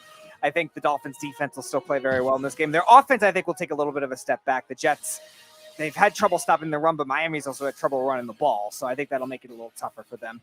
Miami wins it ugly, 16-10. I got the Dolphins winning 24-17. Yeah, I got the Dolphins or the Muffins, whatever you want to call them. I have them winning 24-20, knocking off the New York Football Green Beret Green Gangies, the Jets. Washington Football Girls against the Eaglettes. Who do you got? I got the Eagles in this one. I think their defense has played very well in a lot of these close games in recent weeks. They've really been competitive. They might even, with the schedule that they have, they might even steal that last playoff spot, and this is a key one in order to get it. Minnesota's kind of been back and forth, and I think Washington showed some deficiencies last week once McLaurin went out of the game. And the Eagles, they've been a little worse at stopping the run, but they still have a very good front four that I think can make a difference. Washington's had their O-line issues and QB inconsistency. So I'll take the Eagles in this one, 21-17. Even if Gardner Minshew does play, I think the Eagles win. Who do you got, Nithy Niff? I got the Washington football team beating the Philadelphia Eagles. I think coming off the loss against our team, I think they're going to be more motivated against the Eagles. So I got them winning 30-27. Well, the Eagles are at home, and they need this game just as much as Washington needs this game. Give me the Eaglettes. I think the Eagles win this game. They're home. The crowd's going to be crazy. It will be cold in the great Philadelphia. Give me the Eagles, 24-10. Cardinals, Lions. Who do you got? Cardinals will win. This is going to be closer than people think, though, because of all the injuries that they have. And here's the other thing, too. The Lions have actually beaten the Cardinals twice since Cliff Kingsbury's coached them. So they kind of have a little bit of the aim on the scheme. So I think it'll be a little harder than people think. The Cardinals will still win on talent. Their defense, they might get a defensive touchdown. It's unbelievable. Travis Kelce just Travis walks Kelce's past unbelievable. everybody for a touchdown. He's to win it. unbelievable, man. Oh, no. So the Chiefs won now? Yes, Chiefs win in overtime, 34-28. Unbelievable. But yeah, There goes my pick then. Yeah, so I'll take the Cardinals just based on talent. Jared Goff, I think, will play all right, but the problem is the Cardinals have done well with the pass. I don't really know if the Lions with Swift hurt will have the running game to make a difference against the only weakness with that defense in the Cardinals. So Cardinals 26, Lions 17. Go ahead. Yeah, I got. I'm going to go upset here. I got the Lions beating the Cardinals. I think the Lions with a great win last week. I think it was last week with the first win. I think they're obviously they got nothing to play for. So maybe how about spoil other teams? So I got the Lions winning 20-10. No, sorry, 27-17. I got the Cardinals in this game. Losing that game last week. I know Hopkins is out for the rest of the season, but I think the Cardinals are the better team. Obviously going in Alliance, they need this game. They need to stay in the hunt as the number 2 or number 3 seed in the NFC. So give me the Cardinals, 36-25. Panthers, Bills. Another one that I think will be very ugly. Obviously, McDermott has some experience with the Panthers, but this is a very different Panthers team than when he coached it there. But I still take the Bills to win. I think the Panthers have been very turnover-prone recently. And with Christian McCaffrey hurt, they don't really have the running game to expose what is all of a sudden atrocious Bills run defense. I feel like if there was a fullback on the field, they would probably rush for 100 yards against the Bills the way they're playing. But the Panthers don't have those kinds of backs right now. The receivers have been up and down so far this year, and whoever's playing for quarterbacks has been turnover prone. Panthers defense will keep it close because Buffalo offense has been streaky. But I'll still say Bills 23, Panthers 13. All right, I got the Bills winning 13-10. I got the Bills winning this game too. Being that it's in Buffalo, they have played horrible the last couple of weeks, but this is the perfect game to get back and get the confidence back. Give me the Bills. I think they blow them out 36-14. Yes, Snug, the least clutch football team in football rides again. Yes. Bengals, Broncos. This is going to be very interesting. I'm going to take the Bengals in this one because the Broncos, they are very run game reliant, and Cincinnati knows how to stop the run. The Broncos should have the receivers to take advantage of the Bengals' iffiness in their secondary, but do I trust Teddy Bridgewater to take those shots? And the play calling to favor them has been another question. The Broncos have really been methodical in a lot of their offensive drives, and not that the receivers haven't been productive and Font hasn't been productive, but they still have to rely on that. And the defense will be containing but not stopping Joe Burrow. And Joe Burrow is a good late-game quarterback. I think they'll win it late. 23-20, Cincinnati. Yeah, I got the Bengals winning too. The Bengals are fighting for a playoff spot. They're a great young team with Joe Mixon, Joe Burrow, Jamar Chase. I love their team. I got the Bengals beating the Broncos 27-21. Remember, they're going to Denver, and it's going to be, the air is not going to be the perfect place for the Bengals. And over the years, the Bengals haven't played well in Denver. But I like the Bengals. I've been rooting on Joe Burrows. I've been rooting on Jamar Chase, who I think is Offensive Rookie of the Year. I don't even want to hear an argument. Give me the Bengals, 30-20. Falcons, San Francisco, 49ers. 49ers win. Another game that's going to be closer than people expected. The offense for San Francisco has been better in recent weeks in terms of spreading the ball around, but for one thing, the Falcons know Kyle Shanahan. They contained his offense when they went to the Super Bowl. They actually won that game at the end of the season kind of similarly in an upset fashion. Now, granted, the Falcons offense isn't the same either, but in terms of the coaching, they still have good coaching there and some familiarity. I think the 49ers will win it late, but it'll be closer than people think. Another one, 23-20, Niners. I got the Niners beating the Falcons 30-23. I like the 49ers. I think they can run the ball. I think they're going to be able to run against the Falcons. The Falcons defense has been absolutely horrible in certain aspects of their game this year. I think in the second half, they're one of the worst defenses in all of football. So give me the 49ers in this game, 24-14. Seattle and the LA Rams. Like many of the Seahawks-Rams matchups, this one's going to be very fluky. The Rams have had a lot of their injury issues. Now I think they have 25 players or something on COVID, and Seattle's been awful in a lot of different facets of the game. I think the Rams will end up winning just on coaching and some level of talent and depth. It's going to be fluky. You're going to see maybe a special teams touchdown, a lot of turnovers in this game, I think, with neither team being able to run the ball greatly. I'll take the Rams 27-2. Here's a weird score, 19. All right, so we got Jeff on the phone. Jeff cannot pick the Chiefs and the Chargers game because the game is over. So we don't know what he has. So he could start off. Jeff, we're going to go with the Raiders and Browns. Who do you have? Lower the music. That's yeah. I mean, I'm going to take the Raiders. The Browns have like 37 Lower million this a little COVID pro. Okay. You got the Raiders? Yeah, the Raiders, because the Browns just got too many guys in COVID protocols. Patriots and Colts. Oh, God. Yeah, this is going to hurt my heart because I do love the Colts, but they can't beat the Patriots. Give me the Patriots, Mac Jones Army, baby. Participation trophy, raise it again. Yes, they're going to get a participation trophy once again. The Colts never beat the Patriots. I don't care that it's the way. I don't care that they have Jonathan Taylor. The Patriots have the best defense in the league. They're going to shut them down. Mac Jones throws for 1 trillion yards. Cowboys and Giants. The Giants stink. Again, tons of guys in COVID. Give me the Cowboys. Texans and Jaguars. Wow. Yeah, the Jacksonville Jaguars are a mess right now. I guess I'll still take the Texans. That's terrible. I just picked the Texans. I feel gross. Titans and Steelers. I like the Titans in that game. It's a pick 'em right now on the board as far as the spread goes. And I realize Pittsburgh's home, but I just think the Steelers are a mess right now. Titans are getting healthy. Give me the Titans. Jets and Dolphins. How can anybody pick the worst team in the goddamn league? The Lions are a better team. Give me the Dolphins.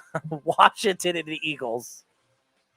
Philly's playing well. I like them to bounce back and get a win. Give me Philly. Cardinals, Lions. Oh, God, the Cardinals by 1 trillion. Even without DeAndre Hopkins, they're going to beat up on a bad Lions team. Zaven Collins, 4 sacks. Write that one down. Wow. Bills, Panthers. Oh, yeah. Listen, I've made this analogy 1,000 times, and I'm going to make it one more time to drive the point home. Do you remember that surfer girl that got her arm bitten off by a shark? Yes. Yeah. She could throw for more yards than Cam Newton could. Give me the Cardinals.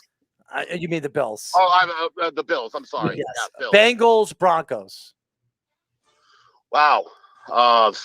Bengals are reeling, and they're not playing very good football, and the Broncos are back in the division. To Speedy's credit, I got to eat a lot of shit for giving them so much crap, but I'm still going to take the Bengals. I didn't even take the Broncos, Jeff. So.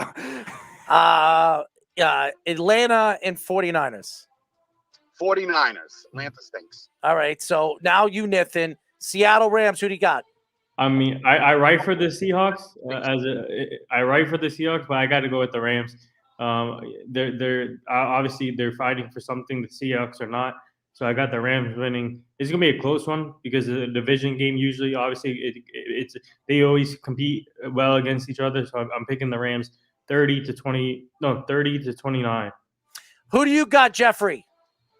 Oh, it's not even close. It's the Rams. Seattle stinks. Pete Carroll's going to go through a case of bubble gum. I got the Rams, too. I think the Rams win this game. I think the game's going to be a lot closer than people think. Yeah. 27-24. Speedy, Green Bay and the Ravens, probably the best game of the weekend. This game will be surprisingly low scoring. I think this is going to be both these defenses. I mean, the Ravens have been a little worse than usual, but they're still very good. And even with the secondary injuries, as Errol mentions all the time, the Packers receivers outside of Devontae Adams are not great. So I think this will be a closer, low-scoring game, but I'll take the Packers. I think Aaron Rodgers will win it late. I think Aaron Jones as a receiving back is going to be a good matchup against this Ravens defense. That'll be just enough. And the outside rushing defense will help contain Lamar Jackson, his rushing ability. 20-13 Green Bay. Who do you got, Nithy Niff? So I'm going to put a twist in here. Obviously, this is going to be a great game. I think this is going to be the most exciting game of the week, like you said, Earl. So I got the Packers winning 28-20 in overtime. Jeff, who do you got? They can't get 8 points in overtime. Oh, sorry, no, not 8 points. Sorry, 27-20. That's fine. That's fine. Jeff, who do you got? Hard to like the Ravens. Everything's going against them lately. I know they came back and tried to make that game close against the Browns, but I think they're going the wrong direction. And so I'll take the Pack. I got the Pack too. I think the Pack is going to completely explode, even with the Ravens being as good as they are at home. So give me the Packers, 30-20. And final game of the week, the Bucks versus the Saints. Who do you got? Speedy. I picked the Saints in the first meeting, but I'm not doing it again. Even though they did win, they've gone all downhill since then. Yeah, okay, they beat the Jets last week, big whoop. Buccaneers are getting healthy. Their defense is starting to figure things out again. And even if Marshawn Lattimore shuts down Mike Evans, there's still just too many other weapons to spread around. I'll take Tampa 31-17. I got that. Go ahead, Niff. Yeah, I got the Buccaneers winning 41-20 over the Saints. Jeff, who do you have? I mean, after last week, and you took the Bills to beat the Buccaneers, I texted you, Errol. What did the text say? Never bet against Tom Brady. It was close, man. Never bet against Tom Brady, ever. The Bucks easily win this game. You stink at making picks. Yeah, screw you. Hold on. Did we have any different picks this week? Yeah. Did you pick against me at all? Yeah, we did. Which ones? It was the bit. Oh, this week? Yes. I picked the Colts. Errol took the Colts. I picked the Browns. He took Jacksonville. Errol took Jacksonville. I took the Browns. You took the Browns, and that's it so far. That's it. So 3 different. Yep. I purposely did. By the way, I purposely did that. So theoretically, you could climb within 2 of me because you're 5 behind now, right? What am I behind, Steve? 3. 3 behind you. No, 4. No. 4. By that, you were 3 last week. 4. 3 last week, so 4. So you can climb within 1. You're running out of time, Errol. This is not good news. I got the Buccaneers too. I say the Bucks win. I think they blow them out 40-10. So. Very smart this week. You don't bet against Tom Brady. Good for you. Hey, listen. I didn't have a bad week last week. I was 11-3. What was Tyler's record last week? I didn't even check his. He's like 12 behind you, and then I'm like 5 behind him or something like that. So hold on. So you didn't have a bad week. You were 11-3. That's a very good week. I guess I was 11-2 then. Yeah, you were 12-2, and Errol was 11-3. Yeah. You were 12-2. Wow. As good as your week was, it just wasn't enough, was it? Well, I'm hoping the Colts finally shut down the Patriots so I can have something to literally the Urban Meyer of making picks. Yeah, I'm a Urban Meyer. I surely look like that. I mean, I'm kicking their butts in Beeves fucking picks, and I'm right behind you by 4. Yeah, I'm getting my butt whipped. That's for sure. Do you think knowing more about football than the Beeve is something to hang your hat on? I didn't say that, but I'm pretty good at making my picks. So, hey, listen. I might not be beating you right now, but I'm doing pretty well. So if you look at my numbers are pretty damn good. So you know who number 1 is in this whole thing, right? You know who number 1 is. It's not going to be you, that's for sure. No, he's probably going to say Zayvon Collins. That's everybody, right, Speedy? Yes, you are. By 4. By 4. By 4 me. Number 2. And who's number 2? Me. Errol. That's right. And you know what Ricky Bobby used to say? If you ain't first, you're last. And then his father says at the end of the movie, I don't know what the hell you were talking about. I was drunk or high. It's always good to be second as well as first. But, well, I want to be first. So I plan. There was a reason why I picked 3 less than you. So second would be fitting for you because you are number 2. You know what? Kiss my rear end, okay? I plan to beat you this week. I got the Jags, I got the Browns, I got the Colts. Eat it, buddy. Well, listen, the Browns would be a Christmas miracle. They got so many guys in COVID protocol. I don't know how they're going to pull that off. You got the Raiders who haven't looked good either. So they're still going to have more than they'll have more starters than the Browns will have. They still have Chubb. He's going to be running the ball. They still have Landry. He's playing tonight this week. So Miles Garrett playing? I think Miles Garrett's playing. Landry's not. Landry's not playing? Landry's not. Nope. Okay. That's right. Make him stick with the Browns. He made the call. That's on him. I still like the Browns too. I picked the Raiders for the last month. I don't trust them anymore. Yeah, I trust them more than the COVID-riddled Browns. What happened the last? The Browns time won a playoff game with their COVID-riddled when their coach was COVID-riddled. Right, but I'm just judging on past performance when the Browns have had a ton of people out. What happened the last time the Browns had a ton of people out? They also won a playoff game with an assistant coach because Kevin Stefanski had COVID. So terrific. I can name past performances too. You remember when the Cowboys won the Super Bowl? That was terrific, wasn't it? Cowboys. Let's go. Yeah, they won it on a VHS tape. Yeah. Hey, we're gonna win one this year. Watch. Which console, Nathan? I'm trying to see who is out for the sources say Keenum test positive. So I guess who's playing quarterback? It's Nick Mullins. All right. Woof. Woof, he says. Throwing to who? Himself? Oh man, I'm still good. I'm still sticking with Cleveland. I say they win the game. All right. Yeah, no, you're sticking with it. You made that pick. You live with it. I am living with it, and I'm gonna live with it beating you. So there, eat it. Anyways, please, even if you swept me this week and made up 3 games, still number 2.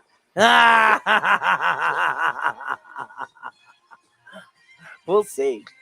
We will see, and we don't know what Tyler is. I'd say just a big 0. Tyler's. That, by the way, shows much improved. I didn't see the show last night. I wasn't available, wasn't around, been doing things, But I gotta say, last Thursday he wasn't there. Tonight he's not. The show's much improved.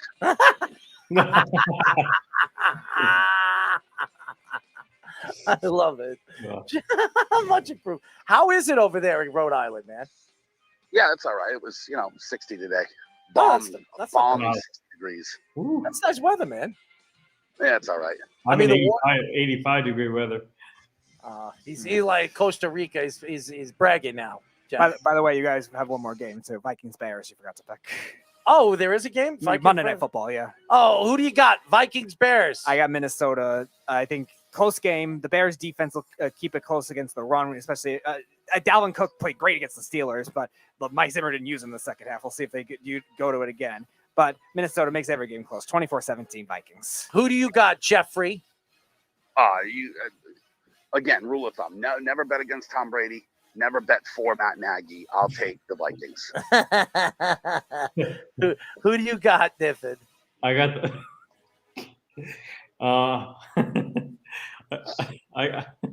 I got the Vikings beating the Bears 17-10.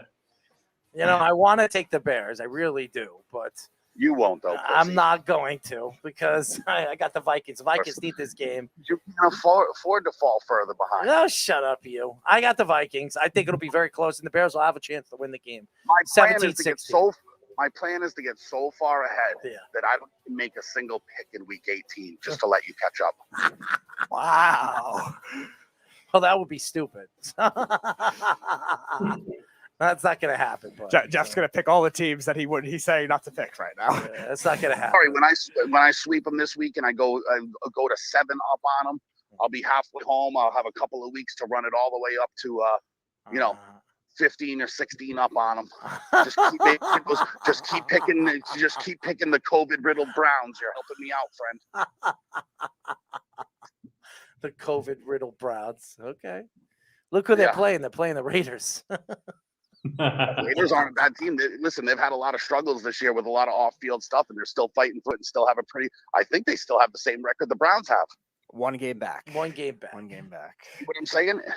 Imagine if the Browns went through as much as the Raiders did this year. Yeah, but let's not act like the Browns haven't overcome adversity too. Between all the injuries they've had, the OBJ Baker drama, they've had their own too. Not as bad as the Raiders, but they've had their own. Not as bad as the Raiders. So there you go. So give me the Raiders, and I trust Derek Carr much more than I trust Nick Mullins. Hey, Nick Mullins might not have to do as much, and Nick Mullins is a good quarterback. You saw what he did with San Francisco. Nick Mullins surprised everybody by beating the Raiders in his first start. How can you take anything about Cleveland? They are a factory of sadness. What are you, CJ now? Wow. Terrible. Jeff, thank you for calling, bud. It's always a pleasure to watch you fall further and further and further behind. I guess I'll be falling further behind, or you be kissing my ass. and being only one game in front of me. So when 16 comes around, I can shove my foot up your ass. How's that? That's not even going to come close to happening. Okay. Not even going to come close. You don't even know how many guys they got in COVID protocols making these picks. You have no idea what you're doing. That's fine.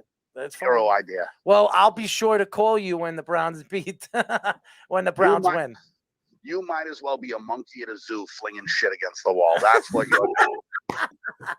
Well, I guess I'll be flinging some shit after I beat your ass this I know. week. Way to pick the Bills last week. Good pick. Yeah, it was. It was very close, by the way. And yeah, it cost me my our weekend crunch pick 'em because I had the Buccaneers on the under, and they had to blow it.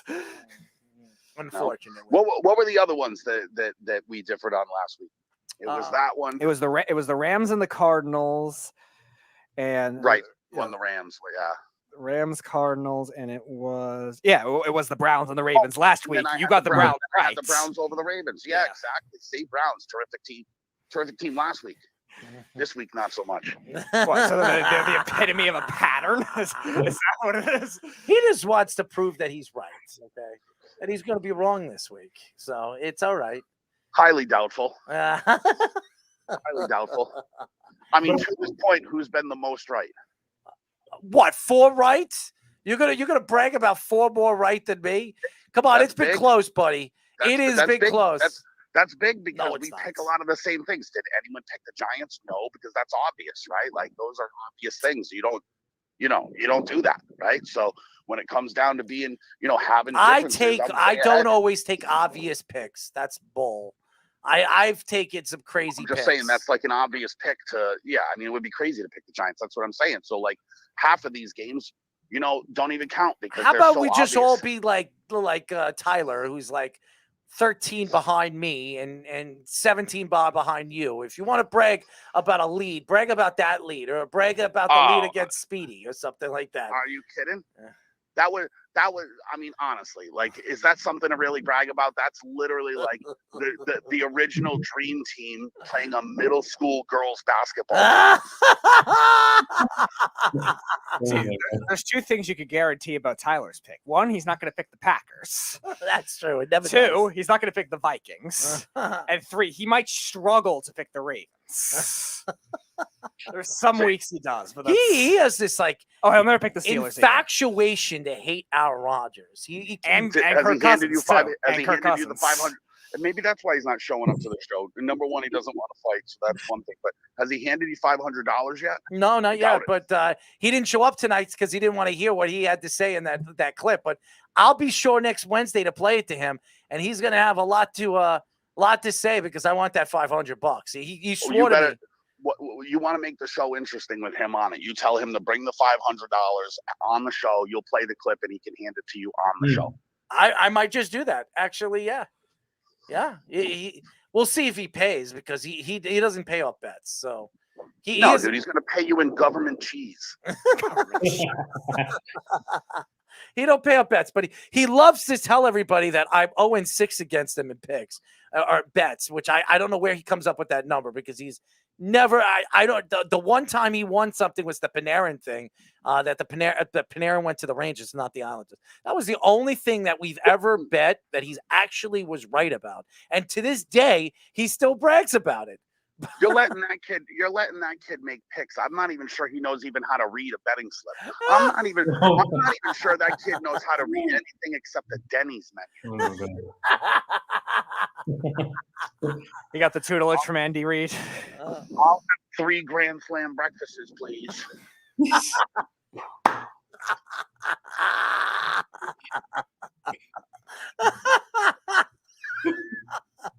3 Grand Slam breakfasts. Oh my god! With extra coleslaw. No, he's was like maple syrup on eggs. Maple syrup on eggs. That's pretty funny, actually. He's gross. He's gross. Jeff, thank you for going. He just looks sticky, doesn't he? Like you shake his hand and he's still got like jelly on his fingers or something. Oh Oh my God. Well, I knew he wasn't going to show up here, so I wasn't surprised. Puss. Jeff, thank you for calling, bud. All right. Dude, that guy. Jeff, Who is that guy? Jeff from Tampa. He's a piece of work. Yeah. He is definitely a one of a kind, to say the least. You cannot not have Jeff on this show. It's just like he's just a personality, definitely a sold personality on this show. And when Tyler's on this show, he can't stand Tyler, so it is hilarious. He really can't stand Tyler. That's what makes what he says for Tyler and what Tyler is and who Tyler is. It's really, really funny. Niffin, before we let you go, I want to thank ClutchPoints head video department NBA writer Calvin Fong for joining us tonight. Also, I'd like to thank athletic NBA copyright analyst, NBA analyst Travonne. Yes, Speedy? Trayvon. A little slow, but with roll off the lips. Trayvon Edwards for joining us. And Niffin, thank you for joining us, bud. Yeah, thank you for having me on the show as always. And hey, keep it going, man. You guys are doing a great job. You're the best. Both of you are the best, and it's always a good time talking to you guys. And enjoy the rest of it. Next week. We'll get you on next week. Oh, okay. It'll be an every week thing with Niffin, but next time we'll probably have Fat Tyler on, so you might like that. So maybe we'll get him some Grand Slam meals like I'm kidding, by the way, Tyler. I don't mean that, but what are your real quick? What are your thoughts on Isaiah Thomas coming back to the league? And do you think Urban Meyer coaches again? Urban Meyer never coaches again. He's done. And just like Adam Gase, he's done. Yeah. As far as Isaiah Thomas coming back, good move by the Brooklyn. Is it the Brooklyn Nets? Lakers. The Lakers. Good move by the Lakers too. So Lakers adding another piece to the puzzle, and hopefully he helps out at that point guard position because Russell Westbrook is still trying to figure it out. Neff, thank you. Thank you to all the fans that listen to us, all the fans that keep following us. Keep it going until next week. Follow our NR Sports Show also. Absolutely. Follow the NR Sports Show. They interview some of the best athletes and some of the great writers and analysts in the country. Even Earl was on the show and Kyle was on the show too. Speedy. Absolutely. Speedy, the damn Petey, playing with himself as always on every different show. Speedy just likes to play with that nougat, if you know what I mean. Anyways, make sure you shave those balls, Speedy. We will be back next week on Wednesday. Listen to the Weekend Crunch 103.9. If you don't live here on the island and you can't get it on the FM dial, well, guys, is there an Islander game this week? Not for another month. It won't be for a while. All right, so we'll be on at 7 p.m. Listen to the great and powerful Weekend Crunch with me and the great Speedy. Don't shave the balls, Speedy. Anyways, good night, everybody. Enjoy. Have a great weekend.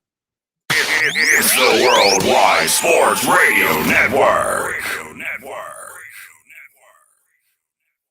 Edward Lehman has been a trusted insurance advisor for over 16 years with insurance solutions for auto, home, commercial, life, and retirement. He's located at 54 Sunnyside Boulevard, Suite H in Plainview. That's just 1,000 feet south of 495. Local agent, local advice. The time to think about insurance is before you need it. So do yourself a favor and before you pay your next insurance bill, give Ed and his team a call, 516-935-3900, or visit him online at www.allstate.com/EL. Edward H. Lehman Insurance is